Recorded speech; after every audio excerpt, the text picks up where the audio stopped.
The insurance authorization form trembled in my hands as I stared at the signature line. My ex-husband needed my approval for his kidney transplant, the same man who had packed his bags during my third round of chemotherapy. "I know I don't deserve your help," his message had read, "but I have no one else to turn to." Sitting in the home I'd rebuilt from the ashes of betrayal, I realized this moment wasn't about revenge or forgiveness. It was about who I had become, in the aftermath of abandonment. Before we jump back in, tell us where you're tuning in from, and if this story touches you, make sure you're subscribed, because tomorrow I've saved something extra special for you. The text message appeared on my husband's phone during my post-chemotherapy follow-up appointment. "Results look good? Can you come over tonight? I'm making your favorite dinner," followed by a heart emoji. Daniel's phone had lit up on the small table between us in the oncologist's waiting room, and though he quickly flipped it over, the damage was done. We were waiting for my 3-month scan results after my second round of aggressive chemotherapy for stage 3 ovarian cancer. Daniel had been increasingly distant during my treatment, absences he attributed to the pressure of covering our mounting medical bills. The strain of cancer on marriages was well documented. My oncologist had gently warned us about it during my initial diagnosis 8 months earlier. "Is everything okay?" I asked, my voice steady despite the sudden hollowness in my chest. The woman who had texted him wasn't me. I hadn't cooked a meal in months, barely able to stand in the kitchen through waves of nausea and fatigue. "Just work," Daniel replied smoothly, sliding the phone into his jacket pocket. "The Henderson account is having some issues with the campaign rollout." I nodded, the familiar weight of his lies settling between us like an unwelcome third presence in the sterile waiting room. Daniel was a marketing executive at Marshall Media, a mid-sized agency that had been understanding about his need for flexibility during my treatment. Or so he had claimed. "Dr. Evans will see you now, Mrs. Calloway." The nurse's voice cut through the tense silence, and Daniel stood, offering his hand to help me up.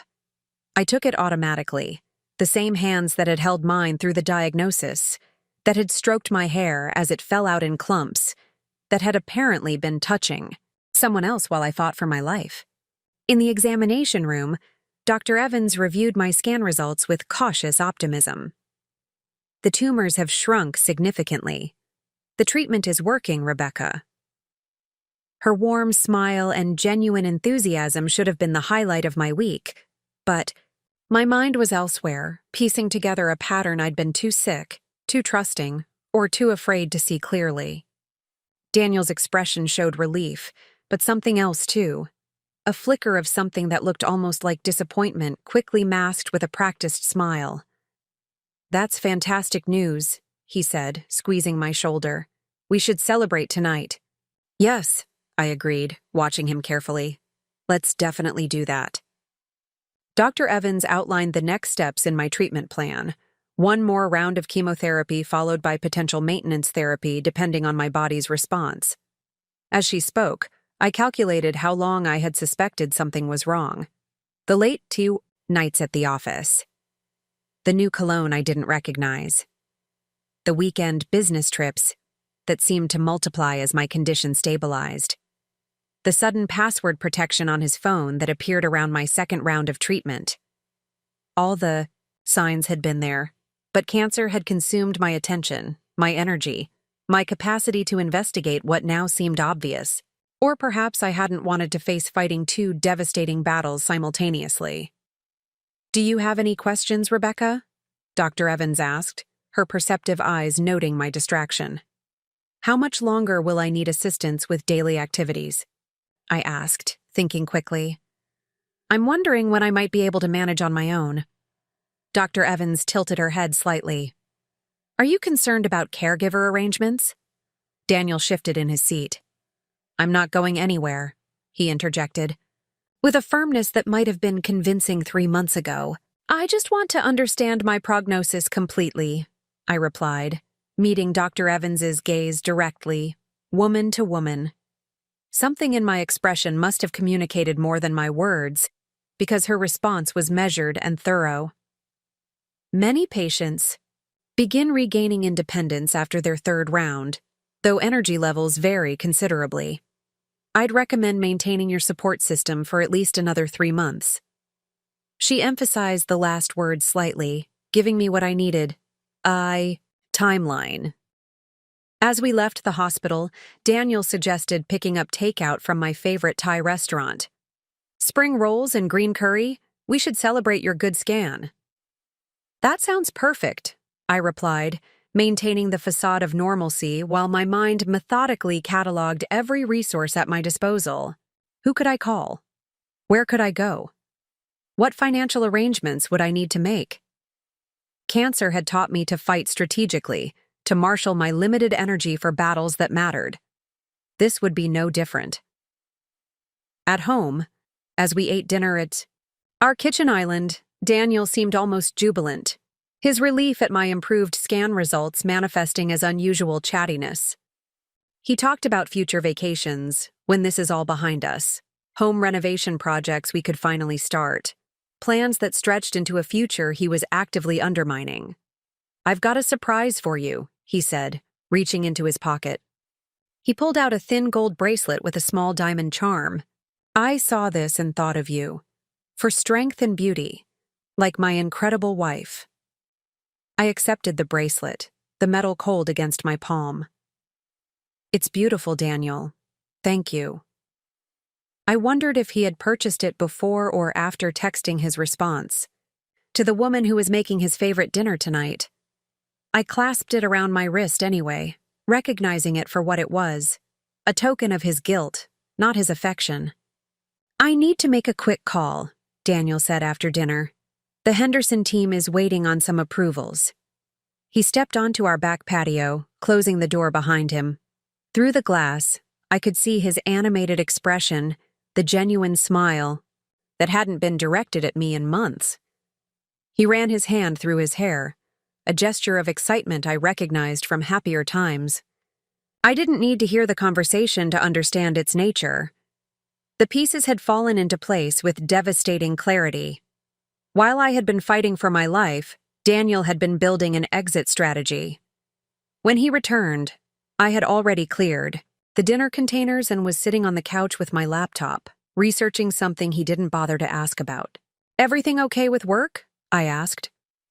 "All sorted," he replied, sitting beside me and placing his hand on my knee. "How are you feeling? Not too tired from today?" "Actually, I'm feeling stronger than I have in months," I answered truthfully. The clarity of certain knowledge had provided an unexpected surge of energy, a sense of purpose beyond mere survival. As Daniel showered before bed, I opened his briefcase, something I had never done in our 8 years of marriage. Inside, alongside work documents and his company laptop, I found a brochure for the Overlook, a luxury apartment complex across town. A unit was circled on the floor plan, with a move-in date noted for the following month, 2 weeks after my scheduled final round of chemotherapy. So that was the timeline. He would stay until my treatment was technically complete, fulfilling some minimal interpretation of his vows, in sickness and in health, before beginning his new life. The life he had already been rehearsing while I endured IV drips and radiation burns, bone-deep fatigue, and the particular indignity of losing control over my own body. That night, as Daniel slept beside me, I stared at the ceiling, my mind unusually sharp despite the lingering effects of my treatment. What I felt wasn't just betrayal or heartbreak, though both were present. What crystallized in those quiet hours was something unexpected, a cold, clear determination. Cancer had tried to kill me, but I was still here. I had endured pain I never imagined possible, faced my mortality, and continued fighting. In comparison, surviving Daniel's betrayal seemed almost straightforward. I would not confront him tonight. I would not give him the satisfaction of seeing me break, of casting me as the hysterical, sick wife he had been justified in leaving. Instead, I would plan, prepare, and protect myself with the same methodical focus I had applied to my treatment protocol. By morning, I knew exactly what I would do. Before I share what happened the morning after discovering Daniel's betrayal, drop your location in the comments below. If this story resonates with you, make sure you're subscribed because tomorrow I'm sharing the emergency financial protection plan that saved me when I was at my most vulnerable. Daniel and I met 9 years ago at a charity fundraiser for cancer research, an irony that isn't lost on me now. I was coordinating the event through my position at the Westlake Foundation, and he was attending with his marketing firm, which had donated services for the campaign. I remember how he stood out in the crowd, not just because of his height or his well-tailored suit, but because of the intensity with which he listened when I spoke about the foundation's mission. "Most people are just here for the open bar and networking," he said, after approaching me near the end of the evening. "You actually care about the cause." His observation caught me off guard. I did care, deeply. My mother had died from breast cancer when I was in college, and working for the foundation gave purpose to that loss. Daniel's ability to see that connection, to recognize my passion beneath the professional event coordinator exterior, felt like a rare moment of genuine connection in a room full of surface-level conversations. He asked for my number that night, and our courtship unfolded with the kind of thoughtfulness that seemed to confirm my first impression. Weekend hiking trips where he packed my favorite sandwiches, surprise deliveries of books by authors I'd mentioned in passing, handwritten notes left on my pillow when he had early morning meetings. 6 months later, he proposed during a sunset picnic at Lakeview Park, the same place my parents had gotten engaged 30 years earlier, a detail I'd mentioned only once. Preparing and narrating this story took us a lot of time, so if you are enjoying it, subscribe to our channel. It means a lot to us. Now back to the story. "I want to build something real with you, Rebecca," he said, sliding the emerald ring onto my finger. "Something that lasts." I believed him completely. How could I not? Every gesture, every choice showed a man who paid attention, who valued connection and commitment.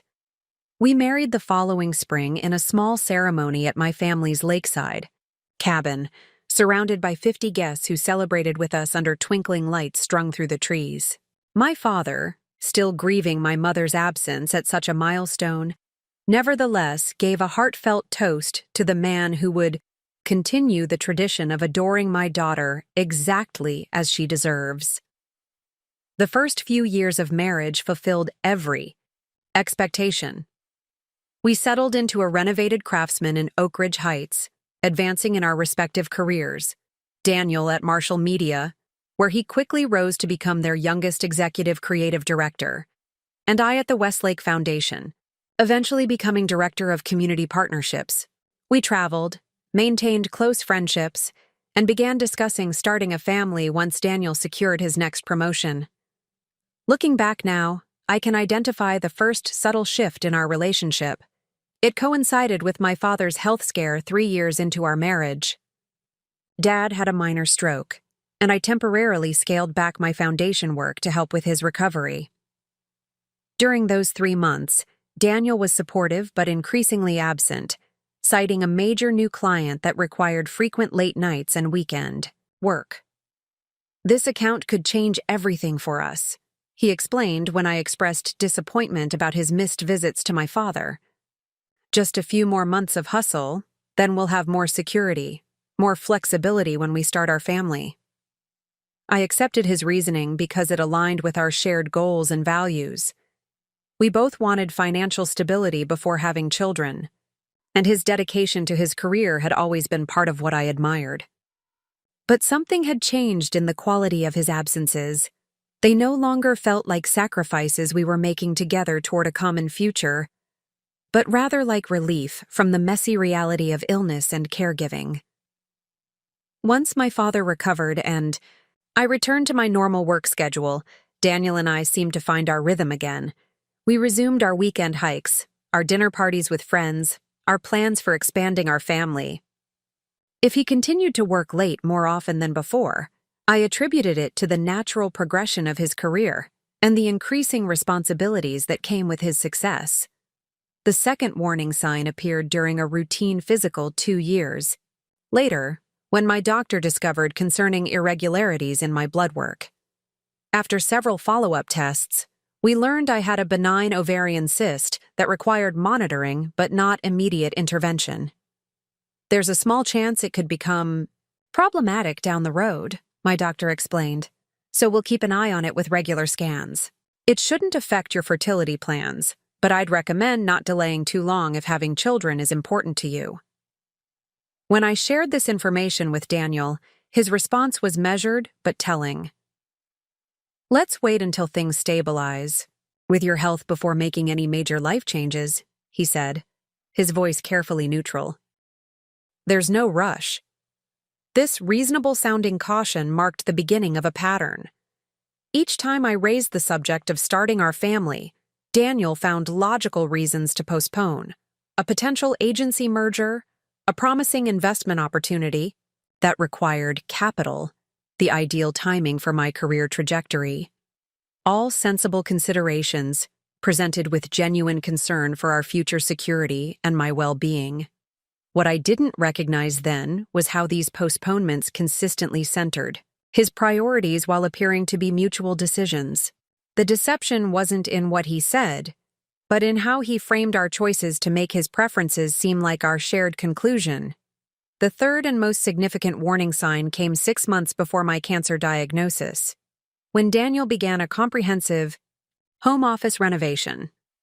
He replaced his desk, installed new cabinetry, and most notably, added a sophisticated lock to the door. All changes he attributed to the increasing confidentiality of his client work. "Some of these accounts involve pre-launch products," he explained when I questioned the new security measures. "The agency could be liable if information leaked." Again, his explanation seemed reasonable. His position did involve confidential marketing strategies for major brands. But the timing of this sudden concern for security, after years of leaving client materials openly visible in our shared space, should have raised more questions than it did. Around this same time, Daniel established a separate checking account for what he called business development expenses. When I asked about these changes to our previously transparent financial arrangements, he presented them as organizational improvements rather than deliberate separations. "It's just cleaner for tax purposes," he said. "Our accountant recommended it." Perhaps the most revealing warning sign wasn't something Daniel did, but rather something my closest friend Mia observed during a dinner party at our home. As we cleaned up in the kitchen afterward, she mentioned casually, "Daniel seems different lately, more checked out. Is everything okay with you two?" "We're fine," I replied automatically. "He's just under a lot of pressure at work." Mia gave me a long look. "Rebecca, I've known you both for years. This isn't just work stress. He barely looked at you all evening, and when he did, it wasn't with, I don't know, the way he used to look at you." I dismissed her concerns, attributing them to her recent divorce and subsequent wariness about relationships. "Not everyone falls out of love, Mia. Some of us are doing just fine." But her observation lingered, causing me to pay closer attention to the subtle changes in Daniel's behavior.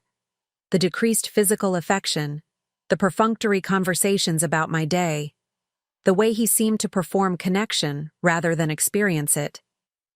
Still, I might have continued attributing these changes to normal relationship evolution if cancer hadn't forced a more dramatic revelation. 3 weeks after that dinner party, my routine monitoring scan revealed that the benign cyst had grown significantly and developed concerning characteristics. A biopsy confirmed stage 3 ovarian cancer, with a treatment protocol that would begin immediately. Surgery followed by aggressive chemotherapy. The diagnosis was devastating, but Daniel's initial response seemed to confirm everything I wanted to believe about our marriage. He took charge of researching treatment options, coordinating with my insurance, reorganizing our home to accommodate my recovery. He attended every appointment, asked insightful questions, created spreadsheets, tracking my medications and symptoms. What I couldn't see then was how his support existed primarily in these tangible, documentable actions, the kind that could be pointed to later as evidence of devotion. The emotional foundation of that support, genuine presence, compassion, the simple act of sitting with me in my fear, was increasingly absent. By my second round of chemotherapy, when the physical toll became more visible and the timeline for recovery less certain, the gaps in his support widened. Business trips multiplied. Late nights became the norm rather than the exception. His phone was suddenly never more than an arm's length away, and always positioned screen down. Each absence, each distraction had a reasonable explanation. Each emotional withdrawal could be attributed to the undeniable stress of watching a spouse battle a life-threatening illness. The narrative he constructed, of the devoted husband balancing the demands of supporting a sick wife and maintaining the financial stability we needed, was entirely plausible. So plausible that I might have believed it indefinitely if not for that text message in Dr. Evans' waiting room, the message that illuminated all these warning signs in retrospect, transforming them from isolated incidents into a clear pattern of incremental betrayal. Looking back now, I recognize that the warning signs were never subtle. I was simply expert at interpreting them in ways that preserved my understanding of our marriage. Each questionable action was contextualized within a narrative of mutual goals and temporary sacrifices. Each emotional withdrawal attributed to external stressors rather than internal disconnection. The most painful truth isn't that I missed the signs of Daniel's infidelity. It's that I actively participated in explaining them away. I was so invested in the story we had created together, of partnership, commitment, and future plans, that I became complicit in ignoring evidence that contradicted this narrative. Perhaps that's the most insidious aspect of betrayal in its early stages. It asks for your cooperation in its concealment. It relies on your desire to believe the best about someone you love, to find reasonable explanations for unreasonable behaviors. It transforms your capacity for trust from a strength into a vulnerability that can be exploited. But recognizing this pattern would ultimately become my greatest protection during the challenging months ahead. Because once you understand how you've been deceived, not just by another person, but by your own need to believe, you develop an immunity to that particular form of manipulation. You learn to trust evidence over explanation, patterns over promises, actions over words. And most importantly, you learn to trust yourself.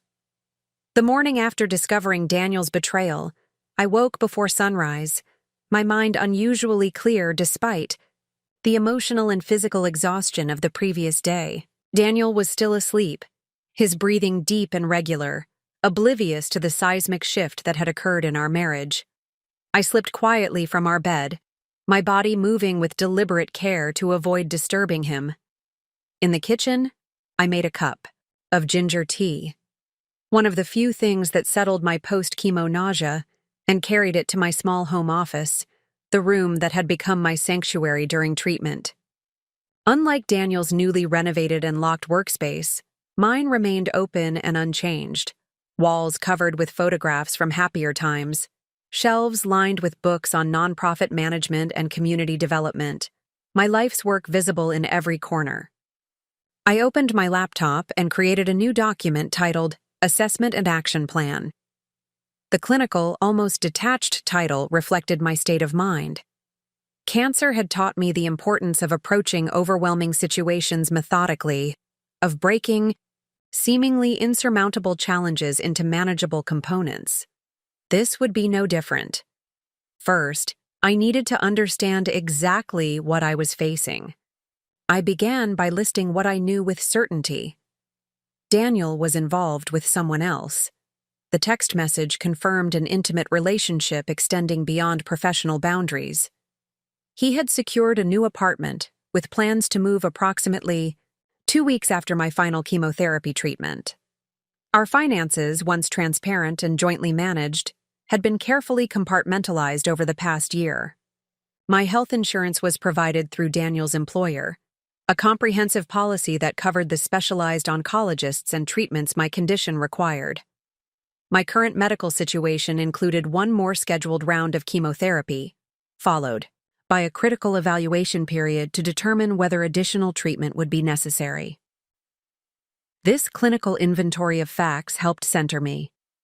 Cancer patients become accustomed to assessment of blood counts, tumor markers, treatment responses. Applying this same analytical approach to my marriage felt strangely appropriate, even comforting in its familiarity. The most immediate concern was healthcare coverage. Losing my insurance in the middle of cancer treatment could be catastrophic, both medically and financially. I opened a new browser tab and logged into the insurance portal using credentials I had established during my initial diagnosis. The policy details confirmed my suspicions. As a spouse, my coverage would terminate upon legal separation or divorce, with a COBRA option that would be prohibitively expensive given my inability to work full-time during treatment. Next, I assessed our financial situation. While Daniel had created separate accounts for his business expenses, our core finances remained formally joined. Our checking and savings accounts were jointly held, as was the mortgage on our home. We shared 2 credit cards, both in good standing with significant available credit. Our retirement accounts were separate by nature, but named each other as beneficiaries. I pulled up our most recent bank statements, noting the regular transfers to Daniel's separate account, $2,000 on the first of each month, increasing to $3,500 over the past 3 months. The amounts were substantial, but not suspicious enough to have triggered alarms during my treatment-focused months.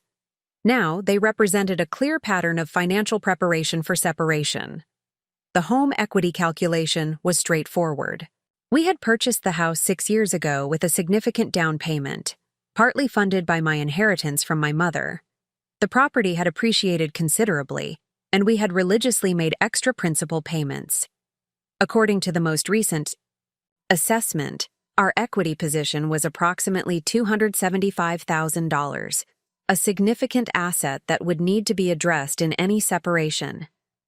As I continued my evaluation, a notification appeared on my screen, a calendar reminder for a doctor's appointment scheduled for the following week with Dr. Morris, my radiation oncologist.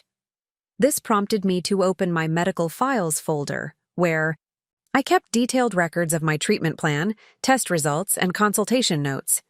The comprehensive nature of these records gave me an idea. I had meticulously documented every aspect of my cancer journey.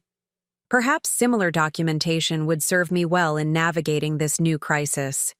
I created a new folder labeled Transition, Documentation, and began taking screenshots of our financial accounts, saving copies of statements, and recording the dates and amounts of unusual transactions. By 7:30 a.m., I had compiled a comprehensive assessment of my situation.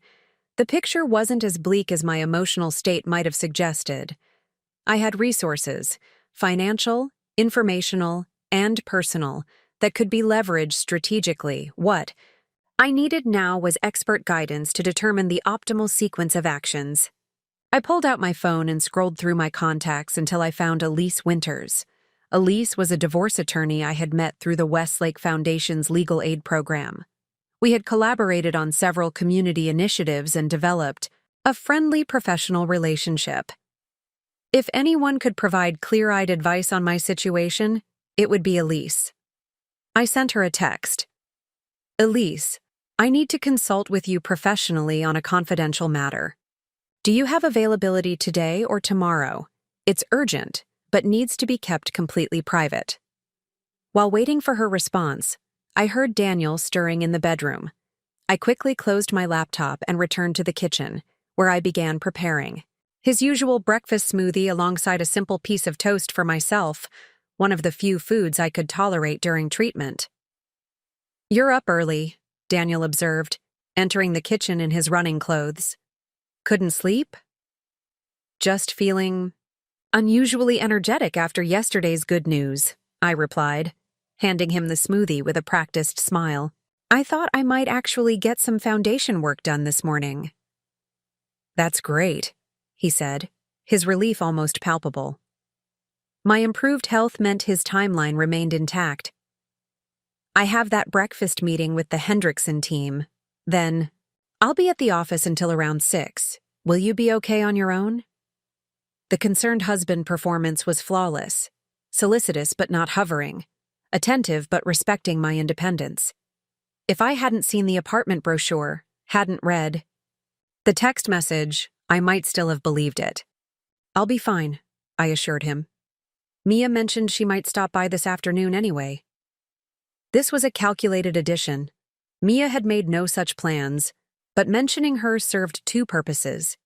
It provided a plausible reason for any unexpected activity at the house while Daniel was gone, and it subtly established that I wouldn't be isolated during the day. People who are planning exits often worry about their partner's emotional stability. Providing reassurance on this front would make Daniel less vigilant. After Daniel left for his meeting, my phone buzzed with a response from Elise. I can see you at 11:30 today at my office. Back entrance if you prefer discretion. No charge. For initial consultation. I texted Mia next. Need a ride to an appointment at 11:30. Sensitive matter I'll explain in person. Can you help? Mia's response was immediate. Of course. I'll be there at 11. No questions until you're ready. This was why Mia had remained my closest friend for over 15 years. She understood the value of unconditional support without interrogation. With these arrangements in place, I returned to my office to prepare for the consultation with Elise. I needed to be precise about my priorities, clear on my questions, and efficient with her time. Cancer had taught me the importance of being an active participant in my treatment rather than a passive recipient of experts' decisions. The same principle would apply here. I created a concise summary document covering my medical situation, financial status, and immediate concerns. I added specific questions about timing, strategy, and protective measures. Then I gathered key supporting documents, insurance policy details, bank statements, property records, and medical treatment plans, and organized them in a folder. This methodical preparation calmed me, providing a sense of agency that had been temporarily shaken by Daniel's betrayal. Throughout my cancer treatment, I had learned that knowledge and preparation were powerful antidotes to fear. Understanding the biological mechanisms of my disease, the purpose of each treatment component, and the expected side effects had transformed an overwhelming diagnosis into a series of manageable challenges. I was applying the same principle to this new crisis. Breaking down the seemingly insurmountable betrayal into its component parts, financial implications, healthcare considerations, legal options, emotional impact, made it less overwhelming, more navigable. By the time Mia arrived to drive me to Elise's office, I had transformed from a betrayed cancer patient into a woman with a comprehensive assessment and a developing strategy. The hurt remained, a dull ache beneath the analytical surface, but it no longer threatened to consume me. Mia's expression when I opened the door conveyed immediate concern. Rebecca, what's happening? Are you okay? Is it the cancer? The cancer's responding well to treatment, I assured her, gathering my folder and purse. This is about Daniel. I'll explain in the car. During the 15-minute drive to Elise's downtown office, I provided Mia with a succinct overview of what I had discovered. Her reactions progressed from shock to outrage to protective determination. That absolute monster, she said finally, gripping the steering wheel so tightly her knuckles whitened. To do this while you're fighting cancer, it's beyond cruel, it's sociopathic. I need strategic thinking right now, not emotional reactions, I said gently. There will be time for anger later. Right now, I need to protect myself medically and financially. Mia glanced at me, her expression softening. How are you so calm about this? I considered her question carefully. Cancer changes your perspective. When you've faced your mortality, betrayal hits differently. Don't mistake my composure for lack of pain. I'm devastated. but I've learned that emotional collapse is a luxury I can't afford right now. Clear thinking is my best protection." Mia nodded, blinking back tears that I couldn't yet allow myself to shed. "Tell me what you need. Anything." "Right now, I need you to wait while I meet with Elise, then help me implement whatever steps she recommends. And I need your absolute discretion. Daniel can't know that I've discovered his plans until I've secured my position." "You have my word," Mia promised as she pulled into the parking garage adjacent to Elise's office building. "I'm with you, every step of the way." Elise Winter's office reflected her professional approach, elegant but practical, designed to put clients at ease while maintaining appropriate boundaries. She greeted me with a warm handshake and concerned eyes, gesturing to a comfortable seating area rather than positioning herself behind her imposing desk. "Rebecca, I was surprised to receive your message. What can I help you with today?" I handed her the summary document I had prepared. I need advice on how to protect myself legally, financially, and medically in preparation for my husband's imminent departure. As you'll see, the situation is complicated by my ongoing cancer treatment. Elise scanned the document quickly, her expression remaining professional despite the difficult circumstances it outlined. "You've been very thorough in your assessment," she noted. "That will make this process more efficient." For the next hour, Elise asked precise questions, took detailed notes, and occasionally referenced legal statutes on her tablet. Her approach was exactly what I needed: compassionate but practical, focused on solutions rather than emotional validation. "Based on what you've shared," she said finally, "we need to address several priorities in a specific sequence. Your medical coverage is the most critical immediate concern, followed by financial protection and documentation of assets."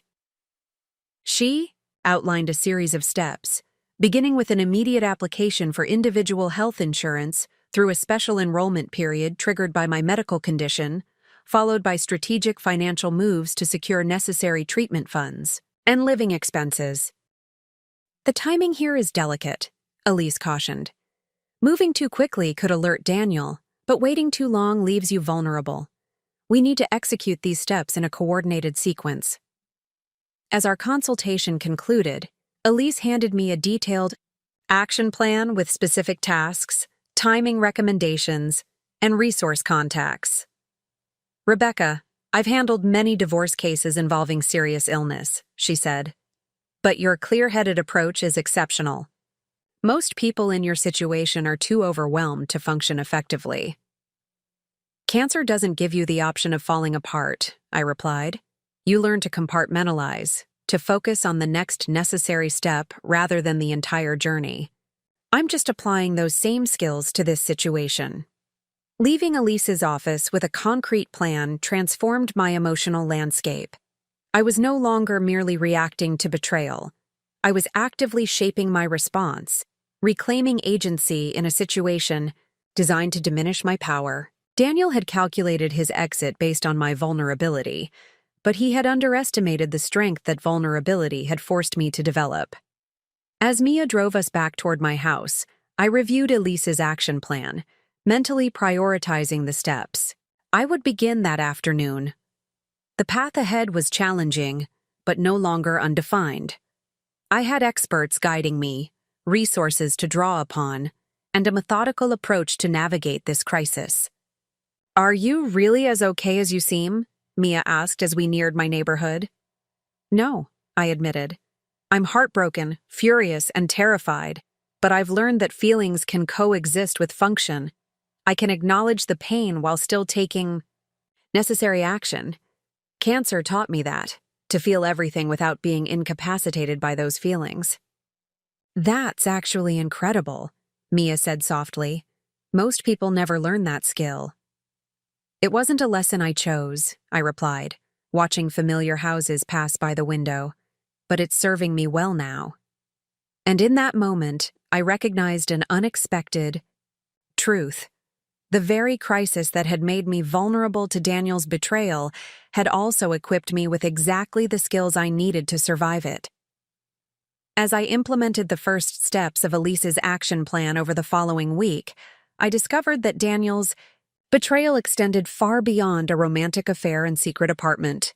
The layers of deception unfolded like a complex origami pattern, each fold revealing another hidden facet that fundamentally altered my understanding of our marriage and financial situation.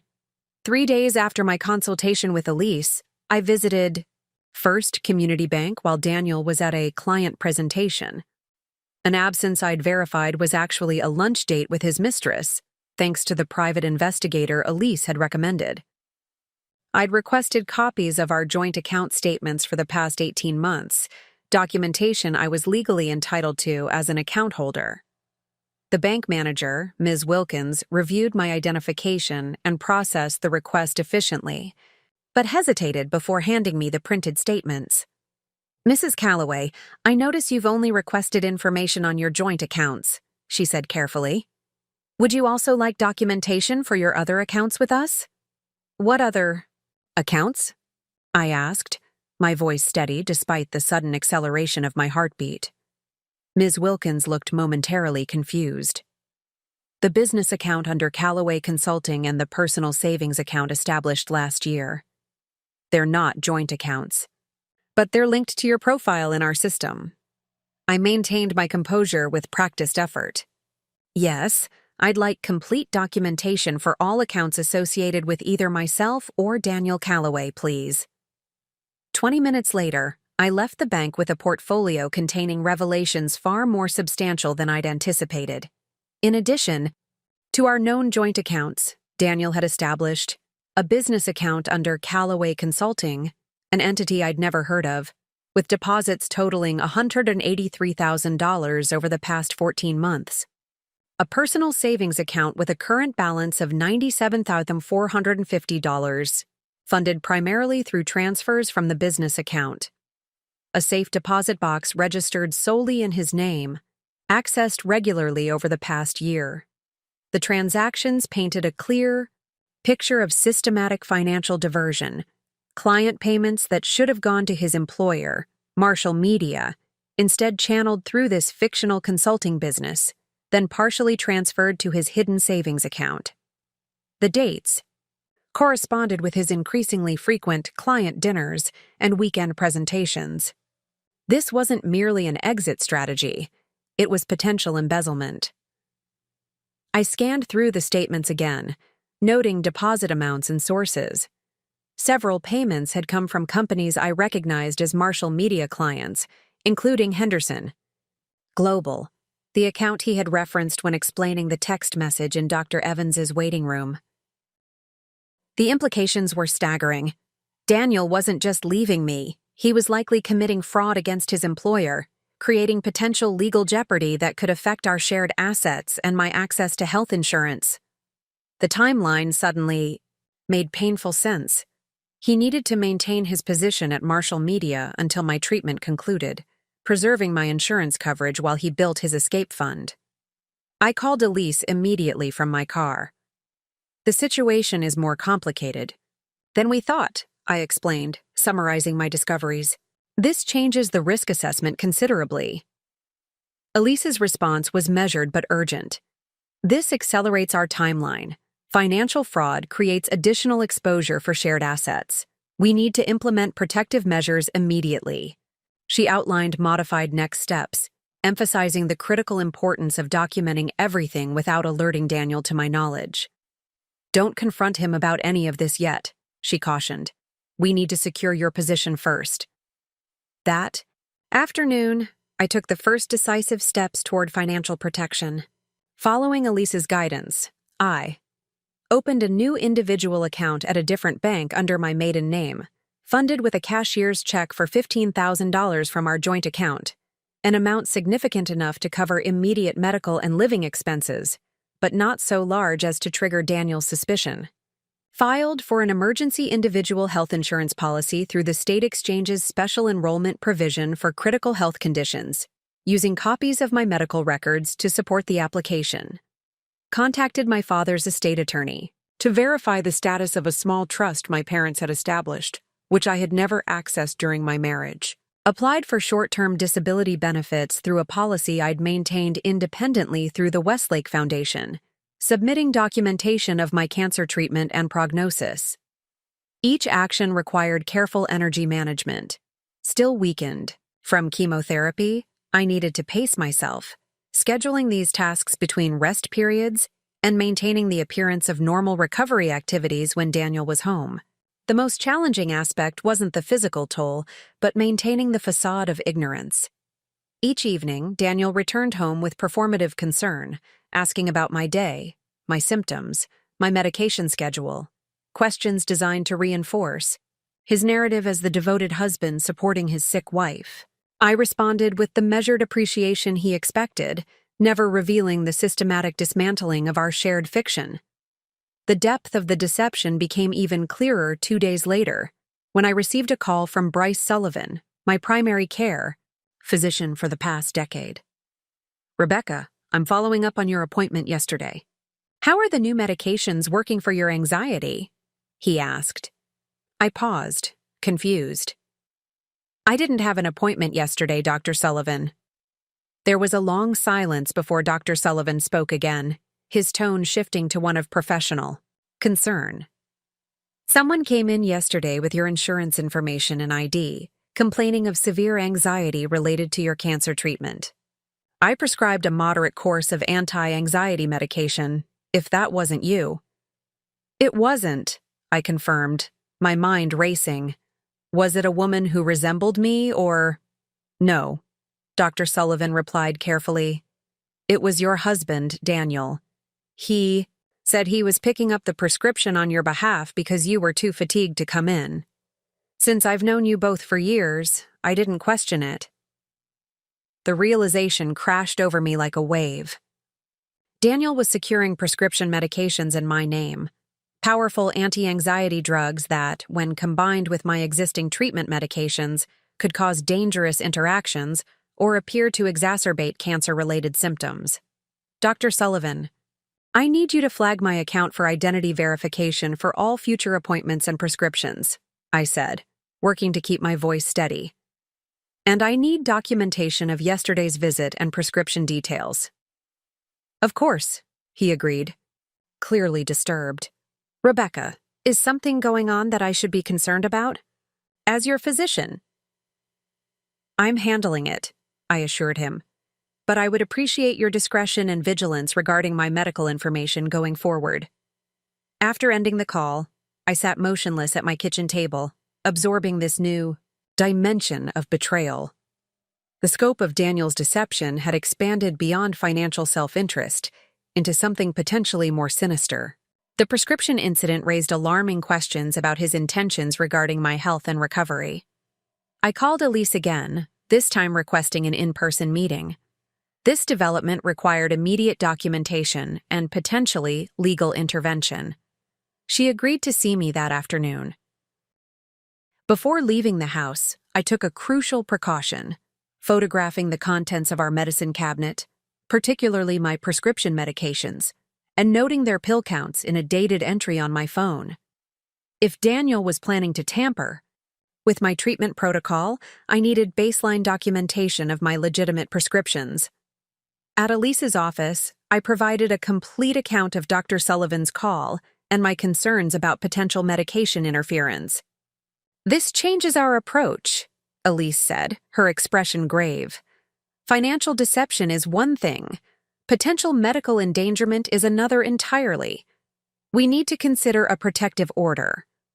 "But that would alert Daniel to my knowledge," I pointed out. "If he realizes I'm aware of his plans, he might accelerate his timeline or take more drastic measures." "Which is precisely why we need legal protection in place first," Elise countered. "Rebecca, this situation has escalated beyond strategic financial planning for separation. The prescription incident suggests a willingness to potentially compromise your health." She outlined the process for obtaining an emergency protective order based on the documented evidence of financial deception and the unauthorized medical impersonation. "We can file tomorrow morning," she concluded. "In the meantime, I strongly recommend you not return to your home tonight." The suggestion struck me with unexpected force. Not return home? Despite everything I'd discovered, I hadn't yet contemplated immediate physical separation. My treatment protocol, my recovery routine, my carefully organized medication schedule, all were centered in the home I'd created and maintained through months of illness. "I have nowhere else to go," I said, the practical reality of my situation suddenly overwhelming. "My support system, my medical setup, everything is at the house." Elise leaned forward, her expression both compassionate and firm. "Rebecca, the strength you've shown through this process is remarkable. But there's a difference between strategic patience and unnecessary risk. Given what we now know about Daniel's actions, returning to that house alone with him represents a risk I cannot in good conscience advise you to take." She was right, of course.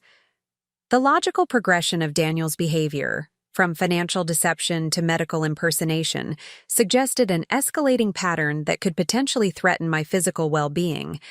Yet the prospect of abandoning my home, particularly in my physically vulnerable state, felt like another profound loss atop an already staggering series of betrayals. "Let me call Mia," I said finally. "She has a guest room that could accommodate my immediate needs." As I made the arrangements with Mia, who responded with immediate and unquestioning support, I experienced a surreal detachment from the unfolding crisis. 6 months ago, I had been a successful professional with a seemingly solid marriage, facing the significant but manageable challenge of cancer treatment. Now I was effectively becoming homeless, fleeing the husband who had once pledged to stand by me in sickness and in health, while still battling the disease that had apparently accelerated his betrayal. Yet within this expanding crisis, I recognized something unexpected, a clarity of purpose and self-protection that cancer had taught me to cultivate. My diagnosis had stripped away pretense, forcing me to distinguish between essential priorities and peripheral concerns. That same discernment now guided me through this secondary crisis.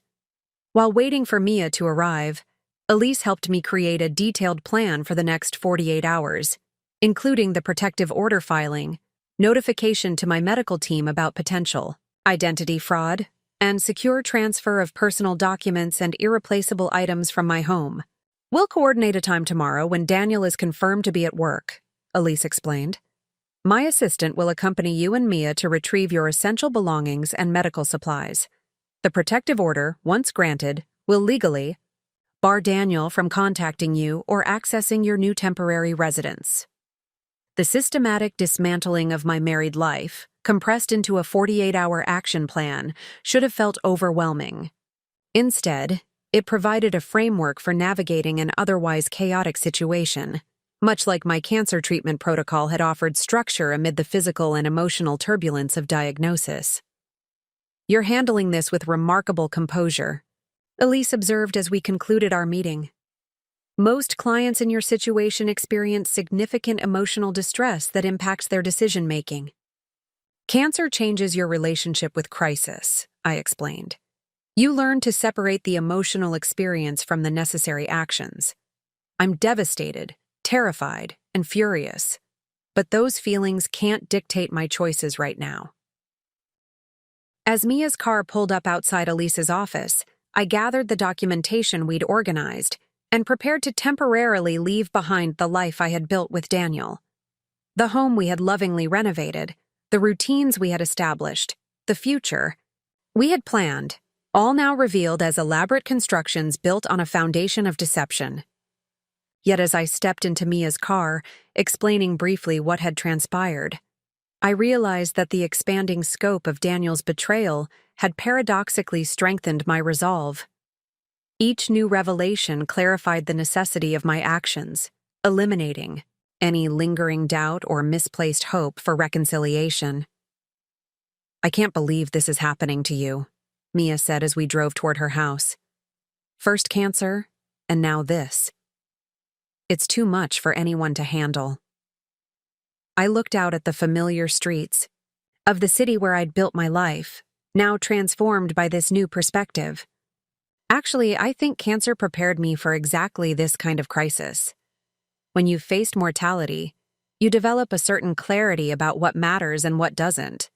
Right now, what matters is protecting my health and future. Everything else, the house, the marriage, the life we built, those are things, not essentials. That's actually profound, Mia said softly. Terrible circumstances, but profound perspective.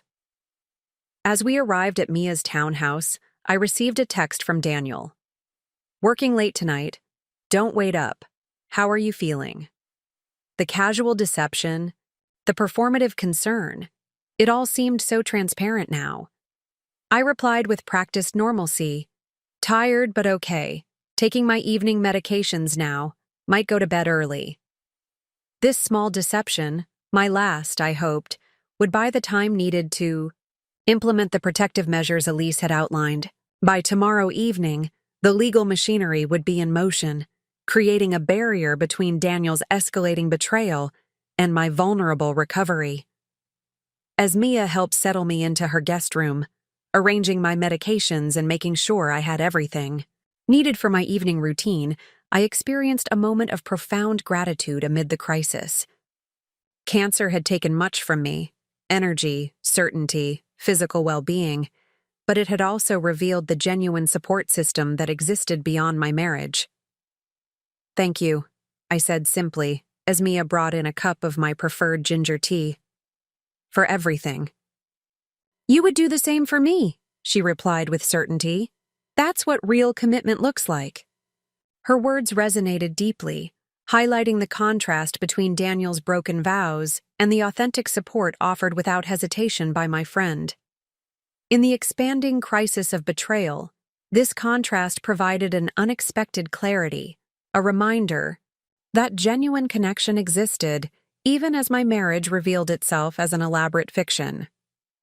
That night, in the unfamiliar quiet of Mia's guest room, I updated my assessment document, noting the day's revelations and the actions taken in response. The methodical documentation provided a sense of control amid circumstances that threatened to overwhelm. Each entry transformed chaotic betrayal into manageable facts. Each action plan converted helplessness into agency. Tomorrow would bring the formal legal proceedings, the retrieval of essential belongings, the official acknowledgement of my marriage's dissolution. But tonight, in this temporary sanctuary, I recognized that the expanding crisis had revealed not just the depth of Daniel's betrayal, but also the depth of my own resilience, a capacity to face devastating truth without being diminished by it. The morning after relocating to Mia's townhouse, I woke to the gentle chime of my medication alarm. For a disorienting moment, I forgot where I was, the unfamiliar ceiling, the different quality of light through unknown curtains. Then reality rushed back. The betrayal, the expanding deception, my hasty relocation to safety. I carefully took my morning medications, arranging the pills in their familiar sequence. Anti-nausea first, then the immune support supplements, followed by the hormonal therapy tablets. The ritual grounded me, a reminder that amid chaos, certain constants remained. My body still needed this care, regardless of how drastically my personal circumstances had changed. Mia had already left for work, leaving a note on the kitchen counter next to a prepared breakfast smoothie and my favorite herbal tea. Elise called. She'll pick you up at 9:30 for the court appointment. I took the day off to help with house things later. Call if you need anything sooner. The court appointment to file for the emergency protective order loomed as the day's first challenge. I showered carefully, mindful of the port in my chest that remained from chemotherapy, and dressed in the limited clothing I had brought with me. Simple black pants and a blue blouse that hung loosely on my still recovering frame. Clothing choices become significant when you're asking a judge to believe your account of events. Elise had advised professional but understated attire, avoiding anything that might appear theatrical or attention-seeking. We want the facts to speak for themselves, she had explained. Your credibility is already established through documentation. At precisely 9:30, Elise's sleek gray sedan pulled into Mia's driveway. She greeted me with professional warmth, her briefcase containing the meticulously organized evidence we had compiled: bank statements, medication records, Dr. Sullivan's report, photographs of the apartment brochure, and my comprehensive timeline of events. "The judge assigned to our case is Catherine Mendoza," Elise informed me as we drove toward the courthouse. "She's experienced with cases involving medical vulnerability and generally takes a protection-first approach when sufficient evidence exists." The family court building was an imposing structure of glass and stone, its formality underscoring the gravity of proceedings that occurred within. As we walked through security and navigated to the appropriate floor, I felt a strange calm descend. This was simply another medical appointment in my mind, another necessary procedure to protect my health and future. Judge Mendoza's chambers were unexpectedly warm, with framed photos of gardens on the walls and a small collection of legal textbooks arranged beside more personal volumes on her bookshelf. The judge herself was a woman in her 60s with silver-streaked dark hair and attentive eyes that missed nothing. "Ms. Winters, Mrs. Calloway," she acknowledged as we were seated. "I've reviewed your petition for an emergency protective order. Given Mrs. Calloway's medical situation, I've expedited this hearing." For the next 40 minutes, Elise methodically presented our evidence: the financial documentation, the unauthorized medical impersonation, the apartment arrangements coinciding with the conclusion of my treatment. Judge Mendoza listened attentively, occasionally asking clarifying questions that revealed her thorough understanding of both legal and medical considerations. When it was my turn to speak, I focused on facts rather than emotions, emphasizing the pattern of escalation in Daniel's behavior and the potential medical risk created by the unauthorized prescription incident. "Mrs. Calloway," Judge Mendoza said finally, studying me with compassionate intensity, "your situation is unusual, in that many protective orders involve documented threats or physical intimidation. Here we have concerning patterns of behavior that suggest potential harm, but without explicit threats. What makes you believe you're in immediate danger?" I considered my response carefully. "Your Honor, cancer treatment teaches you to recognize patterns that precede crisis. When certain markers appear together in blood work, they signal potential complications before symptoms manifest. I'm applying that same pattern recognition to this situation: the financial deception, the medication interference, the timing of his planned departure. These factors together indicate escalating risk, particularly as I approach my final treatment." Judge Mendoza nodded, something like respect flickering in her expression. "A remarkably clear analysis given your circumstances." She closed the folder containing our evidence. "I'm granting the emergency protective order, effective immediately and extending through your final scheduled treatment plus 30 days. Mr. Calloway will be barred from contacting you directly, approaching your temporary residence, or accessing your medical information." Relief washed through me, not because I necessarily believed Daniel intended physical harm, but because the protective order created essential space, legal, physical, and psychological distance that would allow me to focus on my treatment without navigating his continued deception. As we left the courthouse with the signed order, I felt a curious lightness, despite the gravity of what had just transpired. "Thank you," I said to Elise as we walked to her car, "for believing me, for acting so quickly." "The evidence spoke for itself," she replied simply. "Now we move to the next phase, retrieving your essential belongings and communicating the order to Daniel through proper channels." The practical steps that followed were both surreal and methodical. A court officer was assigned to accompany us to my home during a time when Daniel would be at work, as confirmed by the private investigator who had documented his regular schedule. Mia met us there, bringing empty suitcases and storage containers for my belongings. Walking into the house that had been my home throughout my illness felt like visiting a museum exhibition of my former life. Everything appeared exactly as I had left it 2 days earlier: my tea mug still in the dish drainer, my oncology appointment calendar still magnetized to the refrigerator, the throw blanket on the couch still rumpled where I had last rested. Yet everything had changed.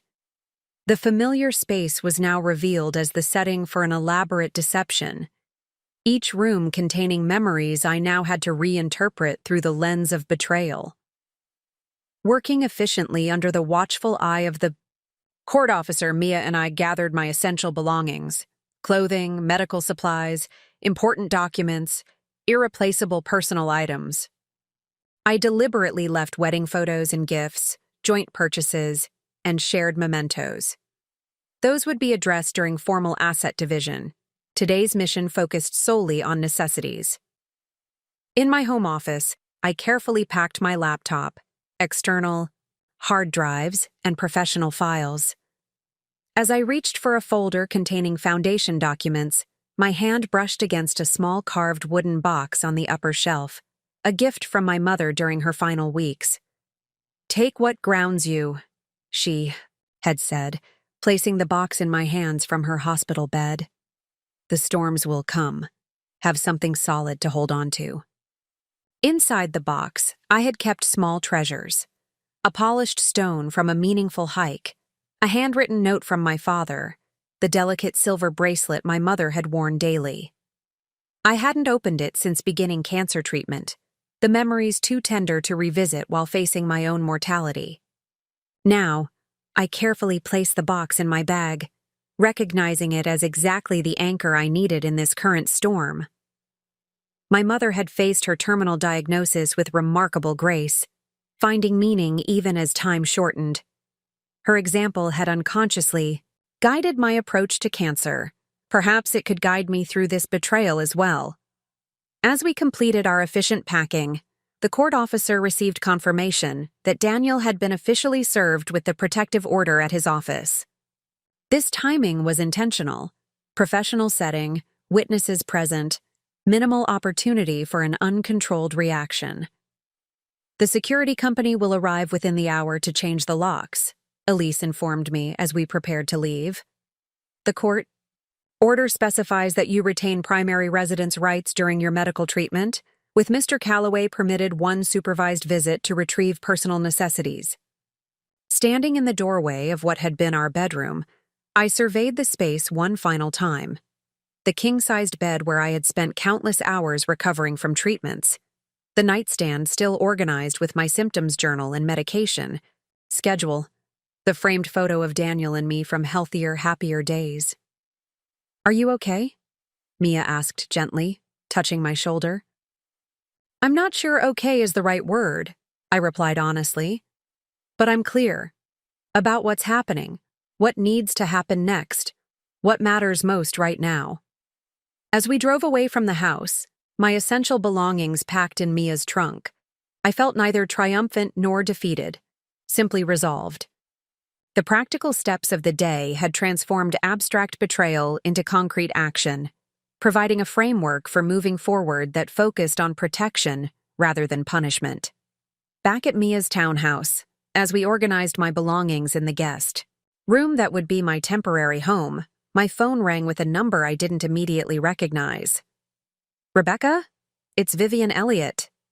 The voice transported me instantly to the hospital support group I had attended briefly after my diagnosis, a gathering of cancer patients and survivors sharing experiences and coping strategies.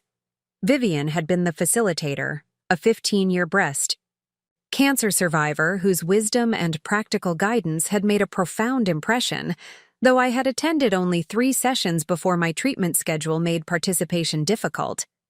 "Vivian, hello," I responded, surprised by the unexpected connection. "How did you—" "Mia contacted me," she explained. "She thought I might be able to offer some perspective on what you're facing now, if you're open to talking." I glanced at Mia, who was arranging my medications on the guest room dresser, her back carefully turned to give me privacy. This thoughtful connection was so characteristic of her support: practical, insightful, addressing needs I hadn't yet articulated. "I'd appreciate that very much," I told Vivian. "When would be convenient?" "I'm actually at the coffee shop. Around the corner from Mia's place, she replied. If you're feeling up to it, we could meet now, or I can come to you, if that's easier with your energy levels. 20 minutes later, I was seated across from Vivian at a quiet corner table. In Woodland Cafe, a ceramic mug of ginger tea warming my hands. At 63, Vivian embodied vibrant survivorship, her short silver hair framing an expressive face, her movements energetic but unrushed, her attention fully present. Mia gave me a broad outline, she said after we'd exchanged initial greetings. Cancer treatment and spousal betrayal simultaneously. That's a heavy combination. That's one way to put it, I agreed with a small smile. I'm still trying to determine which is the primary crisis and which is the complication. They're interwoven, Vivian said thoughtfully, but not inseparable. That's the first thing I want to offer you. Permission to address them as distinct challenges with different timelines and requirements. She stirred her tea, her silver bracelet catching the light. When I was going through treatment 15 years ago, my adult son developed a serious substance abuse problem. The timing seemed cruel, facing mortality while watching him self-destruct. Well-meaning people kept telling me, that's too much for anyone to handle at once. I hear that a lot, I acknowledged. People seem almost panicked by the combined circumstances. Exactly, Vivian nodded. But here's what I discovered. Crisis doesn't wait for convenient timing, and our capacity to handle difficult circumstances isn't fixed. It expands with necessity. The key is distinguishing between what requires immediate action and what can be processed more gradually. Her words crystallized something I had been intuitively approaching but hadn't fully articulated. Cancer treatment demands immediate, consistent action, I said slowly. The betrayal is painful, but the response can be more measured, more strategic. Precisely, Vivian confirmed. Your medical protocol has non-negotiable timing. Your emotional processing of betrayal can unfold on a different schedule. Give yourself permission to prioritize healing physically right now, while taking necessary protective measures regarding the marriage. The deeper emotional work of processing the betrayal can come when you have more physical reserves.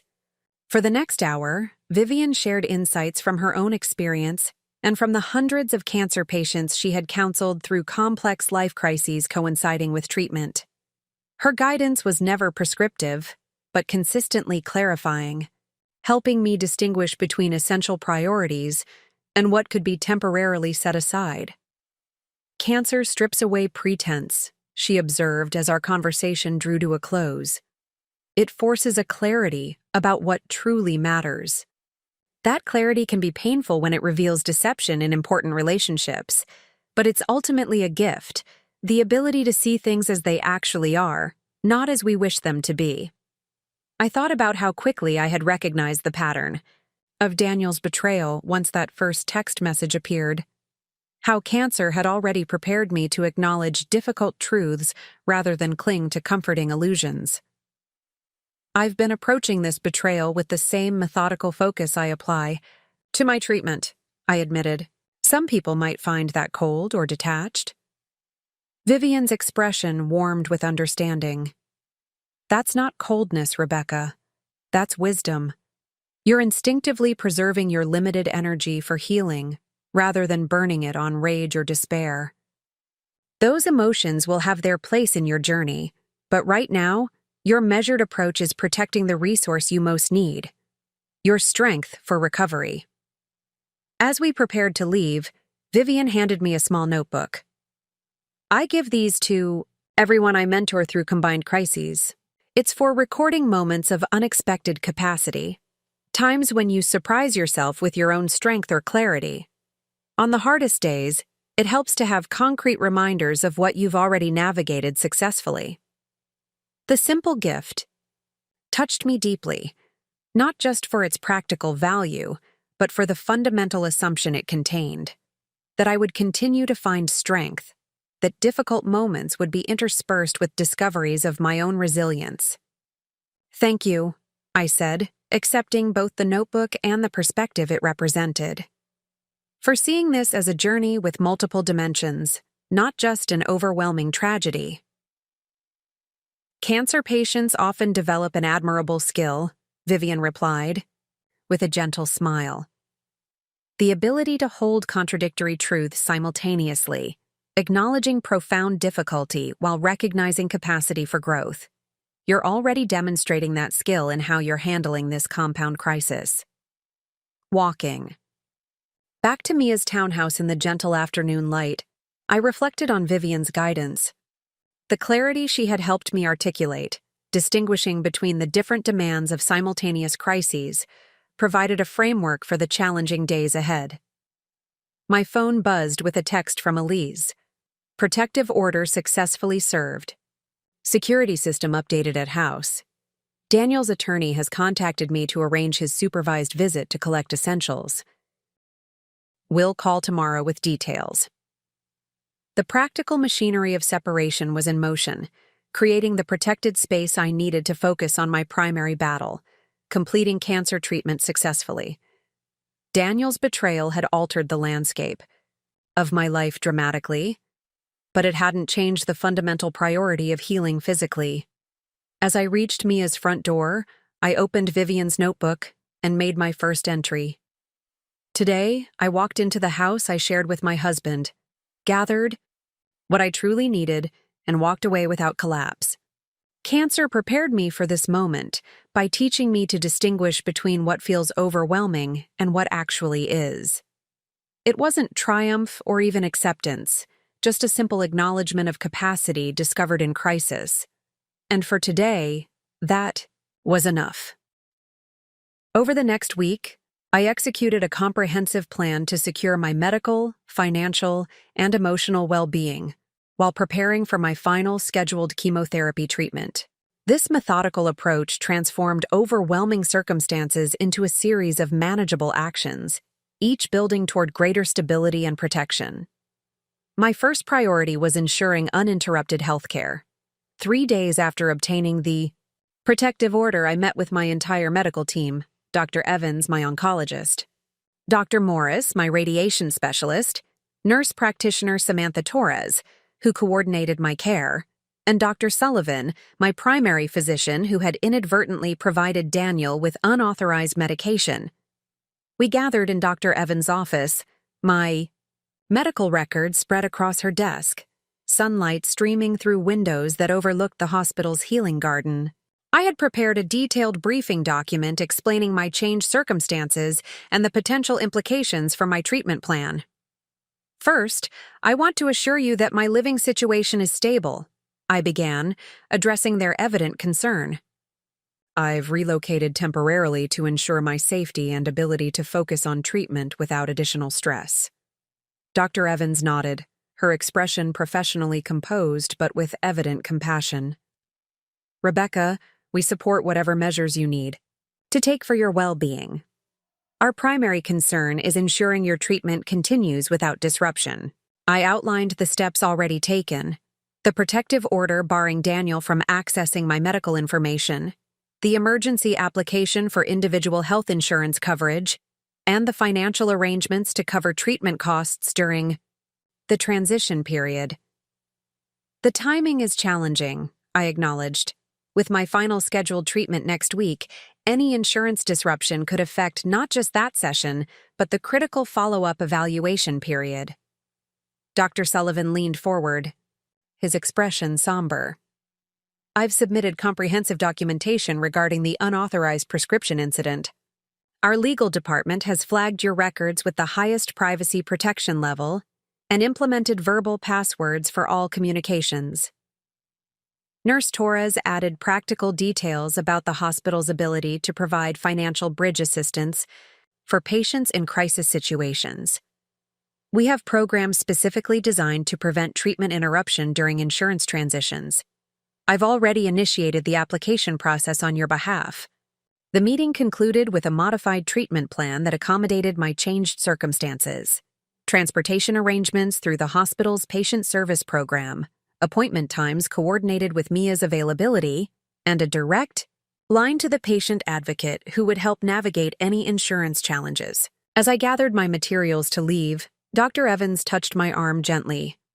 "Rebecca, I've treated many patients through personal crises coinciding with cancer. Those who approach both challenges methodically, as you're doing, consistently show better outcomes, both medically and emotionally." Her validation of my approach provided unexpected reassurance. The compartmentalized analytical strategy that had emerged instinctively from my cancer experience wasn't an abnormal response to betrayal, but rather an adaptive one. With medical continuity secured, I turned my attention to financial protection. Elise had connected me with financial advisor Margaret Chen, who specialized in helping clients navigate economic separation during health crises. Margaret's office at Wellington Financial Partners reflected her approach: organized, elegant, and without unnecessary embellishment. During our 2-hour consultation, she reviewed the documentation I'd compiled and developed a comprehensive financial security plan. "Based on what you've shared," Margaret explained, pointing to the spreadsheet she'd created, "we need to address 3 distinct timeframes: immediate liquid resources for the next 30 days, intermediate coverage for the 6-month recovery, and legal process period, and long-term restructuring to establish your independent financial foundation." Together, we created a detailed implementation timeline. For immediate needs, I would maintain the separate account already established, funded with the initial $15,000 transfer plus an additional $5,000 from my parents' trust, which the estate attorney had confirmed was separately held and inaccessible to Daniel. For the intermediate period, Margaret helped me apply for hardship withdrawals from my retirement account, permitted without penalty under specific medical circumstances. These funds would cover living expenses and treatment costs not absorbed by insurance during the transition period. For long-term security, we documented my equity claim to the house and joint investments, establishing the foundation for the eventual divorce settlement. Margaret also helped me develop a modified career reintegration plan for when my health permitted returning to work, with potential part-time consulting opportunities at the Westlake Foundation in the interim. Many people in your situation make decisions based purely on emotional reactions, Margaret observed as we concluded. Your analytical approach is protecting your future security during a vulnerable time. With medical and financial foundations stabilized, I addressed the practical realities of temporary relocation. While Mia's generosity in providing immediate shelter had been essential, her 1-bedroom townhouse wasn't configured for long-term recovery needs. I needed a space that balanced independence with appropriate support. The solution came from an unexpected source. My father's younger sister, Aunt Catherine, owned a garden apartment adjacent to her home in Riverside Heights, a quiet neighborhood 15 minutes from the hospital. Originally built for her mother's elder care, the apartment had been occasionally rented to graduate students but was currently vacant. "It's yours for as long as you need," Aunt Catherine declared when I called to inquire about possibly renting the space. "It's fully accessible, has a separate entrance, and I'm close enough to help without hovering." 2 days later, I visited the apartment with Mia. The space was ideal for recovery: a bright 1-bedroom unit with wide doorways, a walk-in shower with grab bars, a small but functional kitchen, and a private patio overlooking Catherine's meticulously maintained garden. Most importantly, it offered the perfect balance between independence and support. Catherine was nearby if needed, but the separate entrance and complete apartment allowed me autonomy. "This is perfect," I told Catherine, emotion finally breaking through my careful composure. "I don't know how to thank you." "You don't need to," she replied simply. "Family shows up in crisis. Your mother would have done the same for my children." The mention of my mother, her wisdom, her grace through her own illness, provided unexpected comfort. I had been unconsciously following her example in how I navigated this compound crisis, drawing on strengths I had witnessed during her final journey. With a stable living arrangement secured, I turned to the emotional aspect of my strategic implementation. While the practical steps had provided essential structure, I recognized the need for psychological support to process the dual traumas of cancer and betrayal. Dr. Evans had recommended Dr. Layla Patel, a psycho-oncology specialist, who helped cancer patients navigate complex life crises that coincided with treatment. Unlike traditional therapy focused primarily on emotional processing, Dr. Patel's approach combined practical coping strategies with targeted psychological support. Our first session took place in her warmly lit office decorated with abstract paintings in soothing blues and greens. Dr. Patel began not by asking how I felt about Daniel's betrayal, but rather by acknowledging the practical steps I had already taken. "You've established remarkable structural protection in a very short time," she observed. "That's uncommon and speaks to significant resilience. Today, I'd like to focus on maintaining that resilience through your final treatment cycle." She introduced a framework she called parallel processing, the ability to implement necessary practical actions while allowing emotional responses to surface in controlled, contained ways. Many people assume they need to fully process betrayal emotionally before taking practical steps, she explained. But in situations involving health crises, that sequence isn't always possible or advisable. You need to protect your physical healing first, while creating specific, limited space for emotional processing. Dr. Patel helped me develop a structured approach to managing the emotional aspects of betrayal alongside cancer treatment. Daily journaling sessions limited to 20 minutes, providing contained space for emotional expression without allowing it to overwhelm my day. Compartmentalization with intention, consciously deciding when to focus on cancer treatment, legal protection, or emotional processing, rather than allowing these aspects to bleed together constantly. Regular physical movement appropriate to my recovery stage, recognizing the body's role in processing emotional trauma alongside physical healing. Specific communication boundaries with well-meaning supporters who might unknowingly drain my limited energy with their own emotional reactions to my situation. "The goal isn't to suppress your emotional response," Dr. Patel emphasized, "but rather to direct it in ways that support rather than undermine your physical healing. There will be time for deeper emotional processing once your treatment is complete." This structured approach to emotional management provided the final component of my strategic implementation. With medical continuity established, financial protection in place, stable housing secured, and emotional processing contained, I had created a comprehensive framework for navigating the weeks ahead.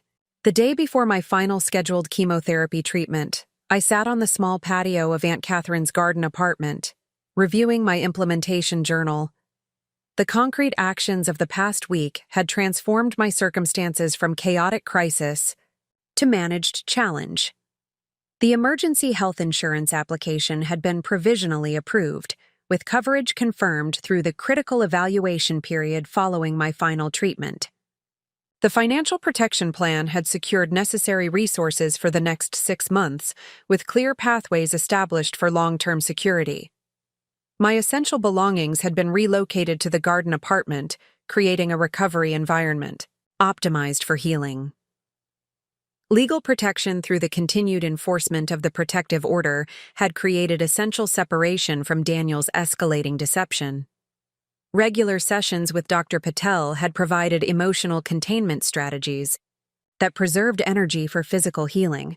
As I documented these achievements, Catherine appeared at the patio door with a small package.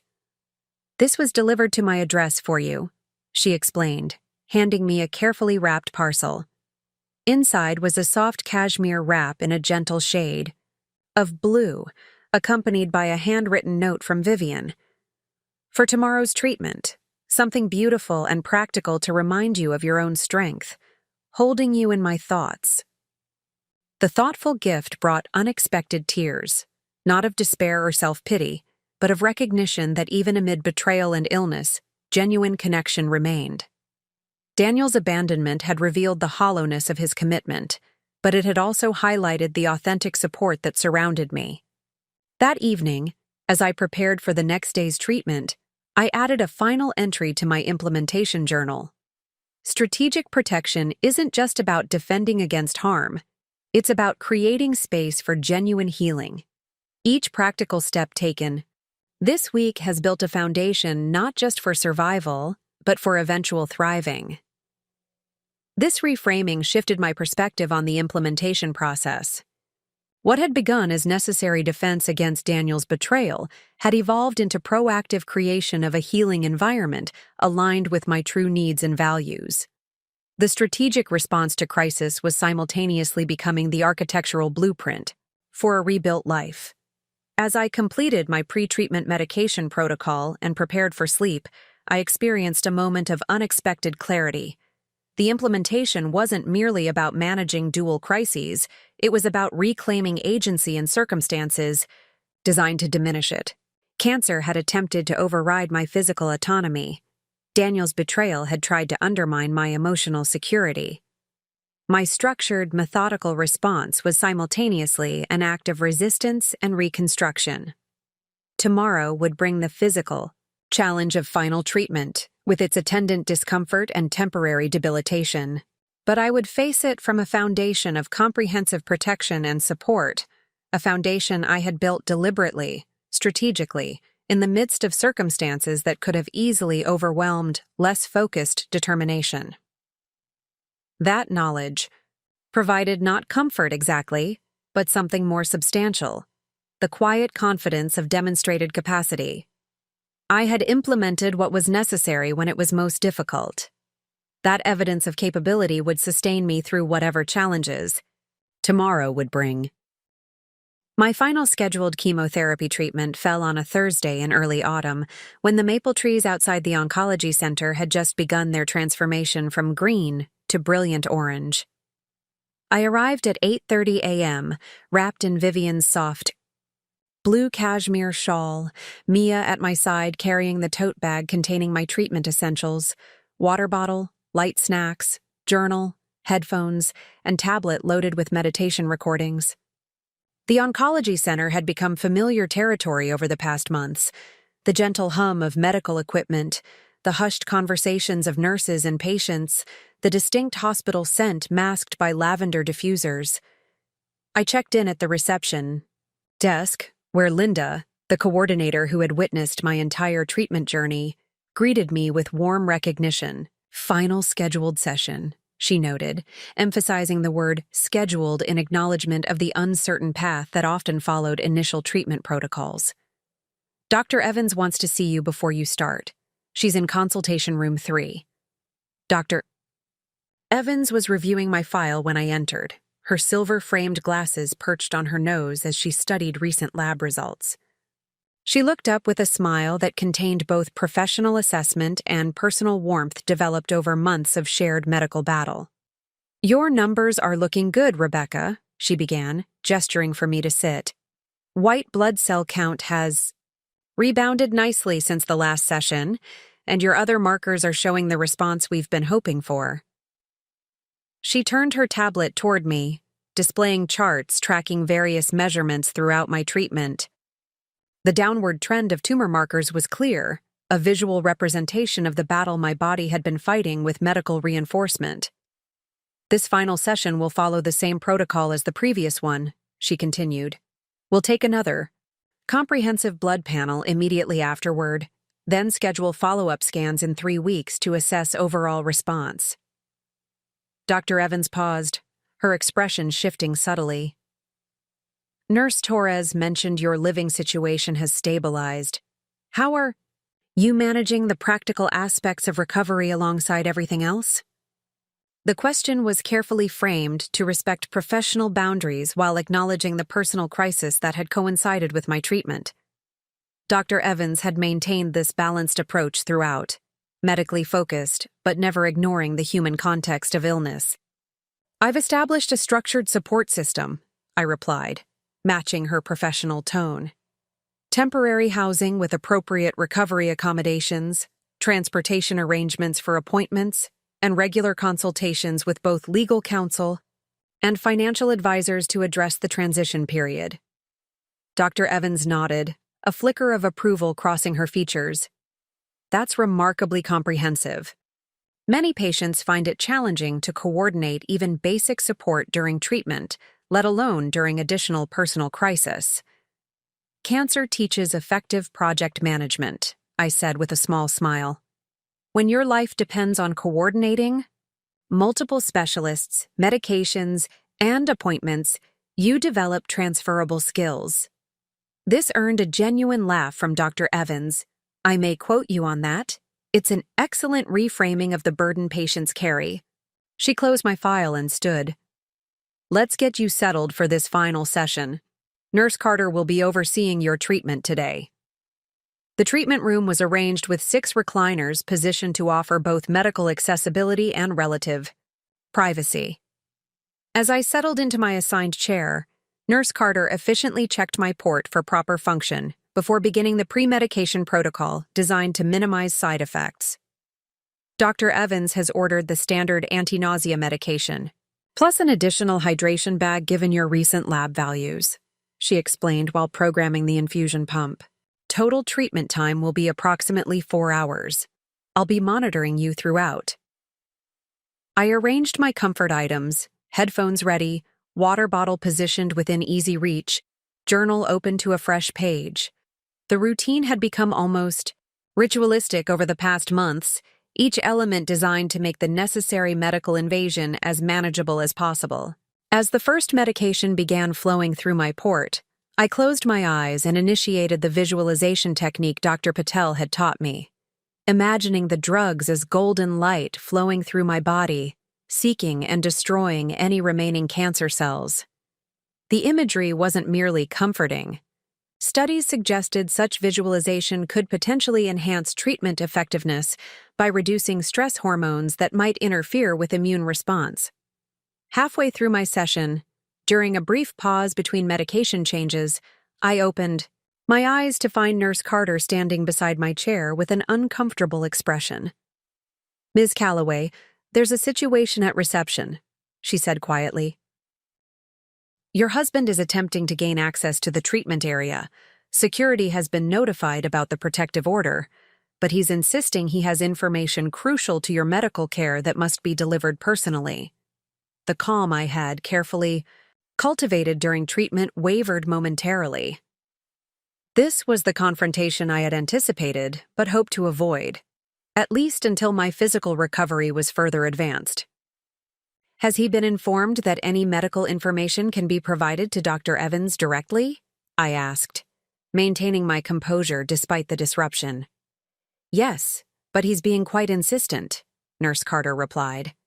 "Hospital security is present, and Dr. Evans has been notified.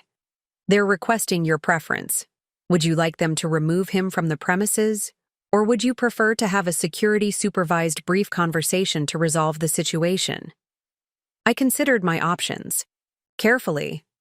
Having Daniel forcibly removed might escalate his behavior, potentially creating ongoing disruptions to my treatment facility.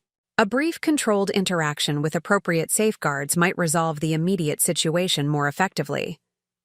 "I'll speak with him briefly," I decided, "but only with security present, in a public area, and for no more than 5 minutes. And I'd prefer to finish this medication cycle first." Nurse Carter nodded. "I'll relay that, and I'll stay with you throughout the interaction if you'd like additional support."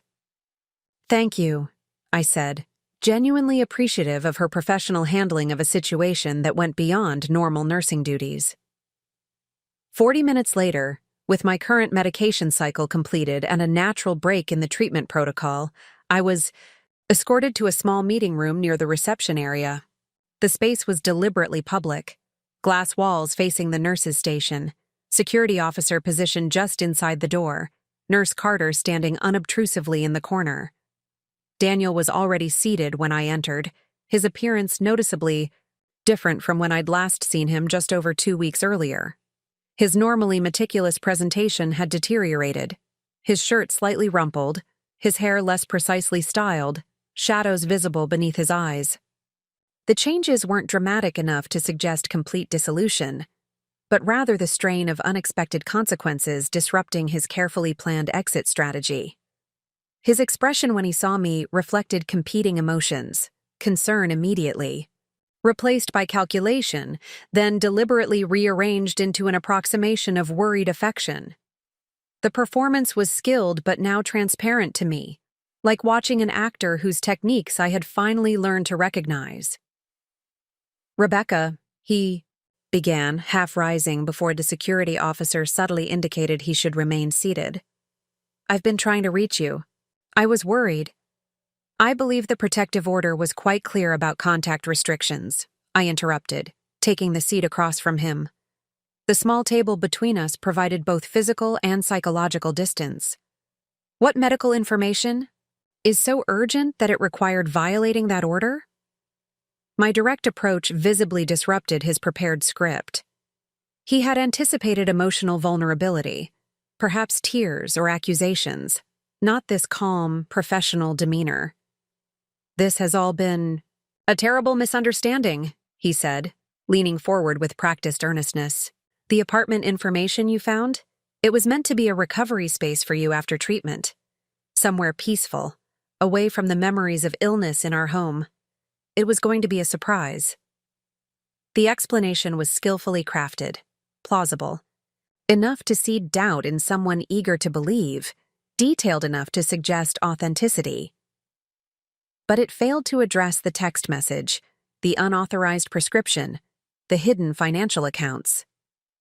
"And the separate bank accounts?" I asked evenly. "The unauthorized access to my medical information? The mystery woman whose text I saw? All surprises for my recovery?" Daniel's expression flickered briefly before settling into wounded sincerity. "The accounts were for managing medical expenses separately to track for insurance and tax purposes. The prescription was because you were too exhausted to go yourself. I was trying to help. As for the text, that was a colleague working on the surprise arrangements. Everything has been misinterpreted in the worst possible way." His performance was impressive, each explanation internally consistent, each justification crafted to appear reasonable when viewed in isolation. Had I been the same person I was before cancer, eager to maintain harmony, hesitant to confront, his narrative might have created sufficient doubt to undermine my resolve. "Daniel," I said quietly, "we both know that's not true. The protective order remains in effect. Any necessary communication should go through our respective attorneys. My medical team has been fully informed about our separation and the potential implications for my care." I stood, signaling the end of our interaction. "My treatment needs to continue now. Please respect the legal boundaries that have been established." Daniel's facade cracked momentarily, frustration bleeding through his carefully maintained concern. "You can't just shut me out like this. I have rights. We're still married. That house is half mine. The insurance policy is through my employment. You need me until this treatment is completed at the very least." The naked calculation in this last statement, the explicit acknowledgement that his interest extended only until my treatment concluded, confirmed everything I had deduced about his planned timeline. "My attorney will contact yours regarding property division and insurance transition," I replied calmly. "All other matters are addressed in the protective order, which remains in force. Goodbye, Daniel." As I turned to leave, he made one final attempt. "Rebecca, wait. Your mother wouldn't want you to throw away our marriage like this. She always believed in forgiveness, in working through problems." The invocation of my mother, using her memory as emotional leverage, was so fundamentally offensive that I paused, turning back to face him directly. "My mother believed in truth above all else," I said, my voice steady despite the anger his manipulation had triggered. "She taught me to recognize the difference between authentic forgiveness and self-destructive denial. Don't presume to use her memory to manipulate me." With that, I left the room, Nurse Carter accompanying me back to the treatment area, while security ensured Daniel exited the facility. As we walked, she glanced at me with professional assessment. "Your blood pressure and heart rate will be elevated. After that interaction," she observed, "let's take a few minutes for them to stabilize before resuming treatment." In the quiet of the treatment room, I practiced the grounding techniques Dr. Patel had taught me. 5 conscious breaths, awareness of physical contact points with the chair, mental inventory of immediate sensory experiences. The approach effectively calmed my physiological response, allowing treatment to resume with minimal disruption. As the final medication of my treatment protocol flowed through my port, I reflected on the confrontation with Daniel. His appearance at the oncology center represented both desperation and calculation, an attempt to re-establish control using my medical vulnerability as leverage. Yet something unexpected had emerged from the interaction, confirmation of my own transformation. I had faced his practiced manipulation with clear perception and boundary enforcement, neither engaging in emotional combat nor yielding to doubt. The woman who had once instinctively accommodated his narrative had been replaced by someone who recognized manipulation without being captured by it. This wasn't merely emotional growth. It was a fundamental shift in perception that cancer had catalyzed. Facing mortality had stripped away the comfortable illusions and conflict-avoidant tendencies that had previously defined my response to relationship challenges. What remained was a clearer, more essential self, less concerned with maintaining appearances, more committed to recognizing reality. As Nurse Carter removed my port access at the conclusion of treatment, she offered a simple observation. "You handled that situation remarkably well. Many patients would have been too destabilized to continue treatment effectively afterward." "Cancer becomes an effective priority filter," I replied. "It clarifies what deserves your limited energy and what doesn't." "I might borrow that perspective," she said with a smile, applying the final bandage to my port site. "Your follow-up appointment with Dr. Evans is scheduled for next Monday to assess initial response and manage any persistent side effects." Mia was waiting in the reception area, her expression a mix of concern and protective anger. "The nurse told me what happened. Are you okay? I can't believe he showed up here of all places." "I'm okay," I assured her as we walked toward the key parking area. Actually, the confrontation was clarifying. Seeing his manipulation tactics from this new perspective confirmed I'm making the right decisions. As we drove toward Aunt Catherine's garden apartment, where I would spend the coming days managing the predictable aftermath of treatment, fatigue, nausea, temporary immune suppression, I recognized that this first confrontation had demonstrated something crucial. The protective measures I had implemented weren't just theoretical safeguards, but practical, effective boundaries against emotional manipulation. Daniel had deployed his most persuasive tactics: reasonable explanations, emotional appeals, invocation of shared history. Yet they had failed to penetrate the clarity that illness and betrayal had paradoxically granted me. The confrontation had been a test of my newly established boundaries, and those boundaries had held. That evening, as I documented the interaction in my journal while managing the initial waves of post-treatment fatigue, I wrote, "Today marked both an ending and a confirmation, the conclusion of my formal treatment protocol and the validation of my capacity to maintain boundaries, even in physically vulnerable circumstances." The woman who began this cancer journey 9 months ago would have doubted her own perceptions when faced with Daniel's explanations. The woman completing treatment today recognized manipulation without being captured by it. This recognition wasn't triumphant or celebratory. I was too physically depleted for such emotions. Instead, it represented a quiet acknowledgement of capacity discovered through adversity. Cancer and betrayal had not diminished me. They had distilled me to a more essential perceptive self. As I drifted toward sleep that night, my body beginning the now familiar process of responding to treatment, I carried this awareness forward. The first confrontation had confirmed not just Daniel's deception, but my own transformation. Whatever challenges lay ahead in recovery and reorganization, I would face them with this hard-won clarity as my foundation. 3 days after my final scheduled chemotherapy treatment, while managing the familiar cycle of side effects, I received an email from an address I didn't recognize. winterscaldwelllegal.com. The subject line read simply, "Important information. Daniel Calloway." My first instinct was to delete it as a potential phishing attempt, but something about the professional email domain made me hesitate. Caldwell Legal was a mid-sized corporate firm downtown, not the type of organization typically associated with scam emails. After a moment's consideration, I opened the message. "Ms. Calloway, my name is Vanessa Winters, a corporate attorney with Caldwell Legal. I represent North Star Insurance Group, where I've been working closely with your husband on their account for the past year. I'm writing to you against significant personal and professional risk because information has come to my attention that I believe you should be aware of, particularly given your health situation. I understand there is currently a protective order in place between you and Daniel. I am not attempting to facilitate contact between you, but rather to provide information that may be relevant to your safety and well-being. If you're willing to meet with me to discuss this matter, please contact me at the number below. I would prefer to share the details in person rather than via email. Regards, Vanessa Winters, J.D." I stared at the screen, reading the message twice more before setting my laptop aside. The carefully worded email raised immediate questions.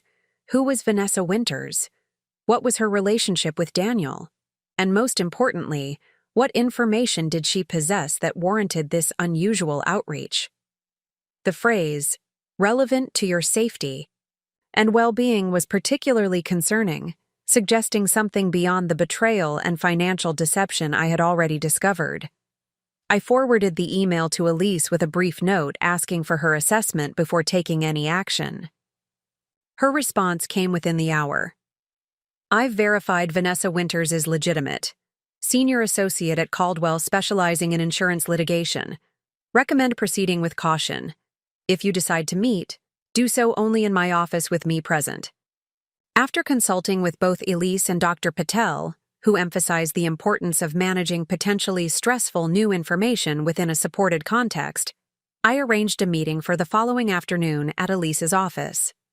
The timing worked well with my post-treatment recovery cycle. Day 4 typically brought marginally improved energy before the onset of deeper fatigue. Vanessa Winters arrived at precisely the scheduled time, her professional appearance conveying corporate competence, tailored navy suit, minimal jewelry, sleek blonde hair arranged in a simple chignon. I estimated she was in her mid-30s, perhaps 5 years younger than me. As she took her seat in Elise's conference room, I noticed her practiced composure was underlined with tension, evident in her tightly clasped hands. "Thank you for agreeing to meet with me," she began after introductions were complete. "I should clarify immediately that Daniel doesn't know I'm here. My decision to contact you involves significant professional risk." "I appreciate your candor," I replied. "What information do you believe I should know?" Vanessa placed a leather portfolio on the table, removing several documents which she arranged methodically before speaking. "I'm the lead attorney for North Star Insurance Group's corporate division. About 10 months ago, Daniel approached me regarding a specialized insurance product for high-net-worth individuals." She paused, meeting my gaze directly. "Specifically, he inquired about enhanced life insurance policies with accelerated payment options and limited contestability periods." Elise leaned forward slightly, her attention sharpening. "What type of policy did Mr. Calloway eventually purchase?" "A $3 million universal life policy on Rebecca, with Daniel as sole beneficiary," Vanessa replied, sliding the first document toward us. "It includes a double indemnity clause for accidental death and a remarkably short contestability period of only 1 year, which would expire next month." The implications settled heavily in the room. A contestability period represented the time frame during which an insurance company could investigate and potentially deny claims due to application misrepresentations. Once expired, even policies obtained through misrepresentation became much more difficult to contest. The timing aligns precisely with my diagnosis, I observed, maintaining clinical detachment despite the disturbing revelation. The policy was purchased immediately afterward. Yes, Vanessa confirmed. And there are several concerning irregularities. The medical questionnaire contains responses inconsistent with what would have been known about your condition at that time. There's also, she hesitated before continuing, evidence suggesting signature irregularities on the application. Documents. Forgery, Elise stated bluntly. That would be my assessment, Vanessa agreed. Though I'm not a forensic documentation expert. I examined the application she provided, immediately recognizing discrepancies in what was purportedly my signature. The forgery was skillful but contained subtle differences in how I formed certain letters. Differences only I would immediately notice. I never signed this, I confirmed. I wasn't even aware of this policy's existence. Vanessa nodded, as if expecting this response. There's more. 2 weeks ago, Daniel began inquiring about claim processing procedures for accidental death scenarios. His questions focused specifically on investigation protocols for medication interactions, resulting in fatal outcomes. The clinical detachment I had maintained faltered momentarily as the implication became clear. Daniel hadn't merely been planning to leave after my treatment concluded. He had potentially been considering a more permanent solution to end our marriage. This information obviously raises serious concerns, Elise interjected, likely noticing my momentary loss of composure. What prompted you to bring this to Rebecca's attention, Ms. Winters, rather than to law enforcement or your compliance department? Vanessa's professional facade softened slightly, revealing genuine discomfort. Initially, I attributed Daniel's inquiries to professional thoroughness. He explained the policy as financial protection given your diagnosis, which seemed reasonable. Insurance professionals frequently discuss claim scenarios hypothetically. She straightened a paper clip on the table before continuing. What changed was learning about the protective order. One of our administrative staff saw a notice in the legal bulletin and mentioned it to me. The combination of Daniel's specific questions about accidental death investigations and discovering he was legally barred from contacting you created a pattern I couldn't ignore. Yet you didn't report these concerns officially, Elise noted, her tone neutral but pointed. There are complications, Vanessa admitted. North Star is one of our firm's largest clients. Daniel has cultivated close relationships with several senior partners. Any official allegation would require substantial evidence and could potentially impact my position if not substantiated. Her candor about professional self-interest was refreshing, if concerning. So why risk contacting me? At all? I asked. Vanessa met my gaze directly. Because if something happened to you, and I had recognized these warning signs but remained silent, I couldn't live with that choice. Professional consequences are manageable. Knowing I could have prevented harm isn't.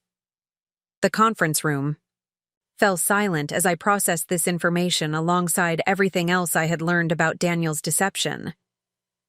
The insurance policy represented a significant escalation, moving beyond betrayal and financial self-interest into potential planning for harm. What would you recommend as next steps? I asked finally, addressing both Vanessa and Elise.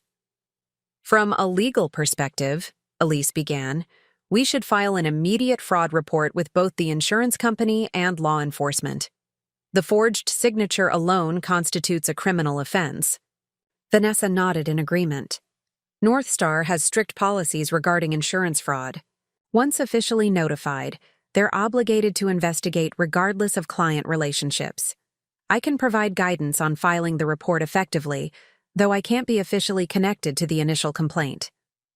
There's also the matter of your immediate safety, Elise added. This information potentially changes our risk assessment regarding the protective order enforcement. I considered their recommendations through both emotional and strategic lenses. The revealed insurance scheme was disturbing on multiple levels. yet it also provided powerful leverage for ensuring my continued protection. I want to proceed with both the fraud report and enhanced safety measures, I decided, but I'd like to approach this methodically to ensure maximum effectiveness. For the next hour, the three of us developed a comprehensive response plan. Elise would file official fraud reports with both the insurance commissioner and the district attorney's office, including the forged application and supporting documentation provided by Vanessa.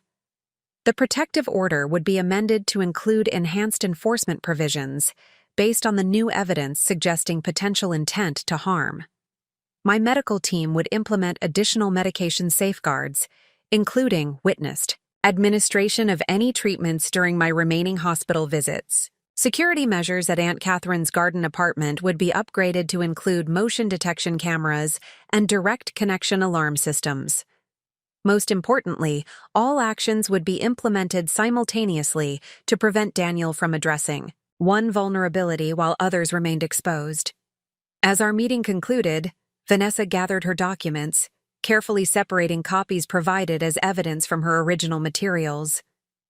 I should note that once the fraud investigation begins, my firm will likely represent North Star's interests. My ability to communicate directly with you will end at that point. I understand, I replied. Thank you for coming forward despite the professional risks. She paused, seeming to consider her next words carefully. May I ask a personal question? How are you managing to handle this so methodically? Most people would be overwhelmed by these circumstances.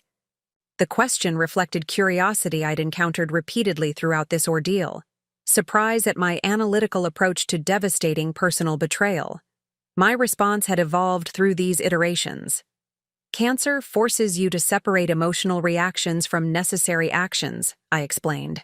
When your treatment protocol requires functioning through fear, pain, and uncertainty, you develop compartmentalization skills that transfer to other crises. This situation is emotionally devastating, but the required actions remain clear regardless of how I feel about them. Vanessa nodded thoughtfully. That's remarkably adaptive. I hope your recovery continues successfully, both from cancer and from this betrayal. After Vanessa departed, Elise and I remained to finalize implementation details for our response plan. As we worked, she observed, unexpected allies often emerge in crisis situations. I've seen it throughout my career. People stepping forward with crucial information despite personal or professional risk. It's a counterbalance to the betrayal, I reflected. For every person who abandons their commitments, another demonstrates integrity beyond obligation. This pattern had appeared repeatedly throughout my dual journey through cancer and betrayal. Medical professionals extending themselves beyond technical requirements, friends providing support without hesitation, even relative strangers like Vanessa making difficult ethical choices that placed principle above convenience. The insurance revelation, disturbing as it was, also provided definitive clarification about Daniel's character and intentions. Any lingering doubt or emotional ambivalence about our separation dissolved in the face of this evidence.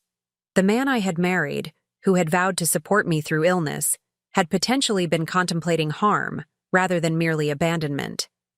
That evening, as I documented the day's developments in my journal at Aunt Catherine's garden apartment, I found myself reflecting on the contrast between Daniel's betrayal and Vanessa's choice to provide warning despite personal risk. The dual nature of human capacity was starkly illustrated, the potential for both calculated self-interest and principled action existing within our complex social fabric. My post-treatment physical symptoms remained challenging. The familiar pattern of fatigue, digestive disturbances, and joint pain required careful management. Yet the emotional clarity provided by Vanessa's revelations created a strange counterbalance to physical discomfort. The path forward had been further illuminated, removing ambiguity about necessary boundaries and protections. As I completed my evening medication protocol, I added a final note to my journal entry. Today brought confirmation of both danger and protection. evidence of potential harm intended, but also of strangers willing to prevent it. The universe seems to operate in these balanced equations, providing resources alongside challenges when we remain attentive to both. The next morning, Elise called to confirm that all elements of our response plan had been initiated simultaneously. The insurance fraud report had been filed with both regulatory authorities and law enforcement. The protective order enhancement request had been submitted with expedited review, and the security upgrades at the apartment were being installed that afternoon. The insurance company has already placed a hold on the policy pending investigation, she informed me. Their fraud division responded immediately given the documentation we provided. Has Daniel been notified of the investigation? I asked. Not yet. The investigators want to secure additional evidence before making official contact. But he'll be notified within the next 48 hours according to regulatory requirements. This timing aligned with my physical recovery cycle. By the time Daniel learned of the investigation, I would have progressed further through the post-treatment phase, potentially with improved energy to manage any resulting complications. Later that afternoon, as the security technicians completed installation of enhanced protection systems at the apartment, Aunt Catherine brought tea to the patio where I was resting. The security company explained the new features, she mentioned casually, setting the tray on the small table between us. Quite sophisticated technology. Is there something specific prompting these upgrades that I should be aware of? Her question reflected practical concern rather than intrusive curiosity. As my temporary housemate, she had legitimate interest in potential safety issues affecting her property. We've discovered some concerning information about Daniel's intentions, I explained, providing a simplified version of the insurance policy revelation. The enhanced security is primarily precautionary based on legal advice. Catherine absorbed this information with remarkable composure. At 72, she had navigated her own share of life's challenges with the quiet resilience characteristic of her generation. I suspected something beyond typical marital difficulties, she acknowledged. Your careful approach to the separation seemed disproportionate to mere infidelity. She poured tea for both of us before adding, I'm glad you have proper legal support and that this person at the insurance company had the integrity to warn you. The unexpected ally, I murmured, recalling Elise's observation. Life often operates that way, Catherine reflected. When one support fails, another emerges if we remain open to recognizing it. Your mother understood that pattern well. The mention of my mother provided unexpected comfort. Throughout this ordeal, I had often thought of how she had faced her terminal diagnosis with both practical clarity and emotional authenticity. Her example had unconsciously guided my response to both cancer and betrayal. Mom would have liked Vanessa, I said with a small smile. She always appreciated people who did the right thing, despite inconvenience. Elizabeth valued integrity above almost everything else, Catherine agreed. She would be proud of how you're handling this situation, protecting yourself without surrendering to bitterness. As the security technicians completed their work, providing a brief tutorial on the new system's operation, I recognized that the day's developments represented another crucial step in rebuilding safety. The unexpected ally had provided not just specific information about potential danger, but also catalyzed concrete protective measures that would support my continued recovery. That evening, Dr. Evans called with preliminary results from blood work taken immediately following my final treatment. Your markers are showing significant positive response, she reported. The treatment protocol appears to be achieving the desired effect. This medical validation provided powerful counterbalance to the emotional complexity of the day. While navigating Daniel's profound betrayal required substantial energy, my body was simultaneously demonstrating its capacity for healing and response. As I completed my journal entry that night, I noted this striking parallel. Today brought confirmation of both physical healing and enhanced protection. My body responds to treatment while my support systems respond to revealed threat. Both processes require patience, appropriate intervention, and trust in gradual progress rather than immediate resolution. The unexpected ally had delivered difficult truth, yet that truth had immediately strengthened my position through concrete protective measures. This pattern of challenge and corresponding resource continued to emerge throughout my dual journey, suggesting a fundamental balance that persisted even in seemingly overwhelming circumstances. 2 weeks after my final chemotherapy treatment, just as I was beginning to regain consistent energy, my recovery trajectory encountered its first significant obstacle. The morning began routinely. I completed my medication protocol, enjoyed a light breakfast on the patio, and prepared for a scheduled telemedicine check-in with Dr. Evans to discuss my approaching follow-up scans. As I logged into the hospital's patient portal to review my recent lab results before the appointment, an alert notification appeared on my screen. Insurance authorization pending. Upcoming imaging studies require review. The message indicated that my newly established individual insurance plan was questioning the medical necessity of the comprehensive follow-up scans essential for evaluating my treatment response. My heart rate accelerated slightly as I clicked through to the detailed notification. The insurance review cited insufficient documentation of ongoing treatment necessity and requested additional clinical justification before authorizing the critical PET-CT scans scheduled for the following week. These scans would determine whether the chemotherapy had successfully addressed all cancer sites, or if additional treatment would be required. During my video appointment 30 minutes later, Dr. Evans confirmed my concerns. "We're seeing this more frequently with transitional coverage," she explained, her frustration evident despite her professional demeanor. "When patients change insurance mid-treatment, the new providers often request excessive documentation to establish continuity of care." "What's the timeline for resolution?" I asked, maintaining my practiced analytical approach, despite the anxiety building beneath my composed exterior. "Standard appeals typically take 15 to 20 business days," she replied. "We've filed an expedited appeal based on medical necessity, which should receive a response within 5 business days.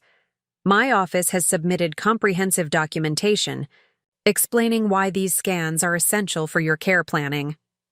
5 business days translated to a full week of waiting, a week of uncertainty during the critical evaluation period when clear information about my cancer status was most essential for determining next steps.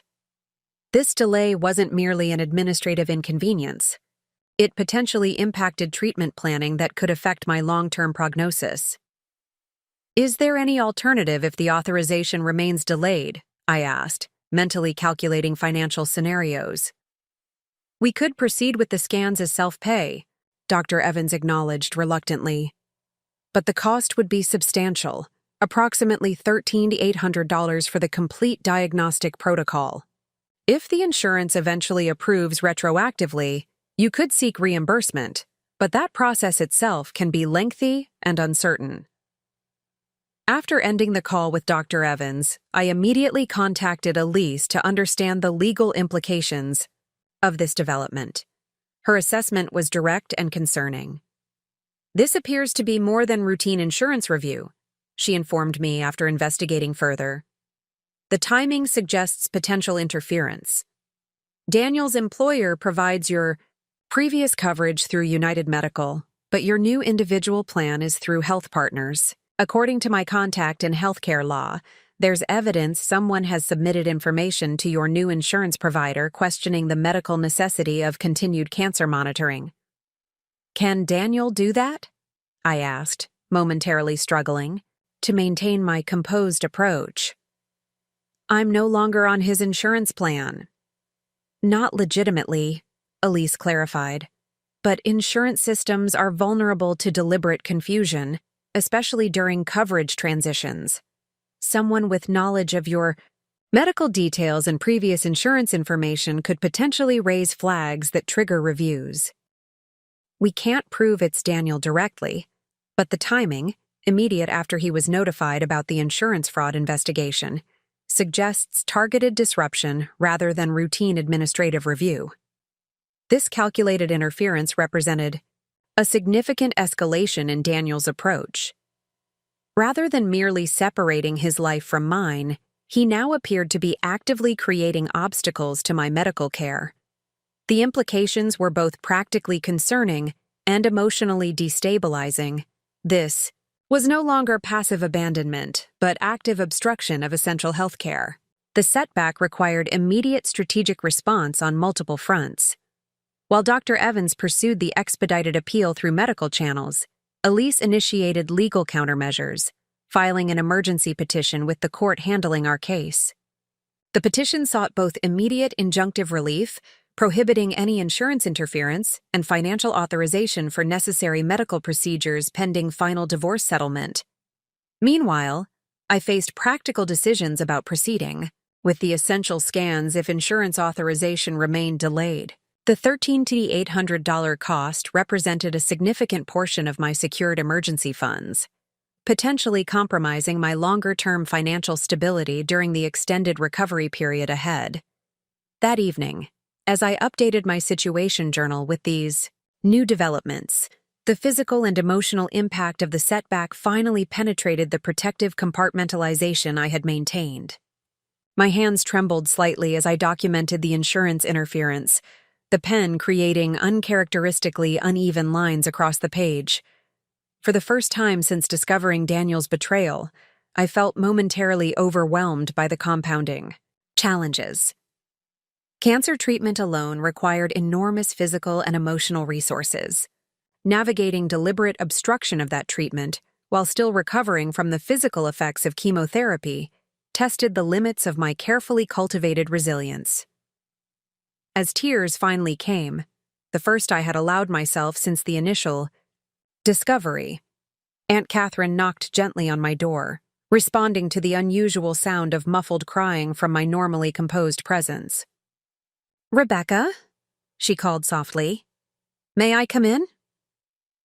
When I opened the door, attempting to discreetly wipe away evidence of tears, Catherine simply said, "Ah, there they are. I was wondering when they would finally arrive." Her matter-of-fact acknowledgement of my tears as expected rather than concerning created space for authentic emotional expression without dramatic emphasis.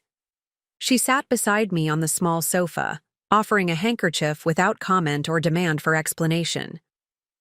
"The insurance authorization for my follow-up scans is being delayed," I finally explained. "Likely deliberately, according to Elise. The timing is critical for determining whether additional treatment will be necessary." Catherine nodded, absorbing this information without the alarmed reaction many would offer. "Financial obstruction is particularly insidious," she observed. "It leverages systems designed for legitimate purposes to create targeted harm while maintaining plausible deniability." Her clear-eyed assessment matched my own analytical approach, creating unexpected connection through shared perception rather than emotional commiseration. After a moment of thoughtful silence, she added, "You know, your grandfather faced something similar during his final illness." I looked up with surprise. I had never heard this family story before. Edward's business partner attempted to remove him from their company health plan while he was undergoing treatment for heart disease, Catherine explained. This was before the current legal protections existed. The partner claimed it was a simple administrative error, but the timing was suspicious, just as negotiations for buying Edward's share of the business had stalled. "What happened?" I asked, genuinely curious about this previously unknown family history. "Your grandfather didn't fight the way you are," Catherine replied, a hint of old sadness coloring her voice. "He depleted their retirement savings paying for treatments rather than challenging the partner directly. The financial strain accelerated his decline more than the heart condition itself. Your grandmother never fully recovered financially." She placed her hand gently over mine. "That's why seeing your methodical response to Daniel's tactics gives me particular satisfaction. You're breaking a generational pattern of absorbing harm rather than confronting it directly. This perspective transformed my temporary emotional overwhelm from weakness into an appropriate human response within a larger context of effective action. The tears were not evidence of collapse, but simply an authentic emotional component of an otherwise strategic approach to compounding challenges. I don't know if the legal countermeasures will work quickly enough, I admitted. The scans need to happen next week for optimal treatment planning. Catherine was quiet for a moment, then asked, "What's the approximate cost if you needed to proceed without insurance authorization?" "Around $1,300 to $800, I replied.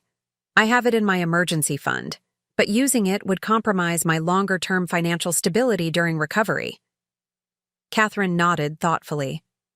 "I have a proposition. Consider it a bridge loan rather than assistance. I'll cover the scan costs now, and you can repay me when the insurance matter resolves or when your financial settlement with Daniel is finalized." I started to protest, but she continued with practical firmness. "This is strategic resource allocation, Rebecca, not charity. Your immediate health information is non-negotiable, while financial balances can be adjusted later. I'm offering a practical solution to a timing problem." Her framing resonated with my own approach to challenges, identifying the truly essential element, in this case, timely medical information, and securing it while creating flexible arrangements for secondary concerns. Still, accepting financial help represented a significant step beyond my fiercely independent approach to the entire situation. Up next, you've got 2 more standout stories right on your screen. If this one hit the mark, you won't want to pass these up. Just click and check them out. And don't forget to subscribe and turn on the notification bell so you don't miss any upload from us.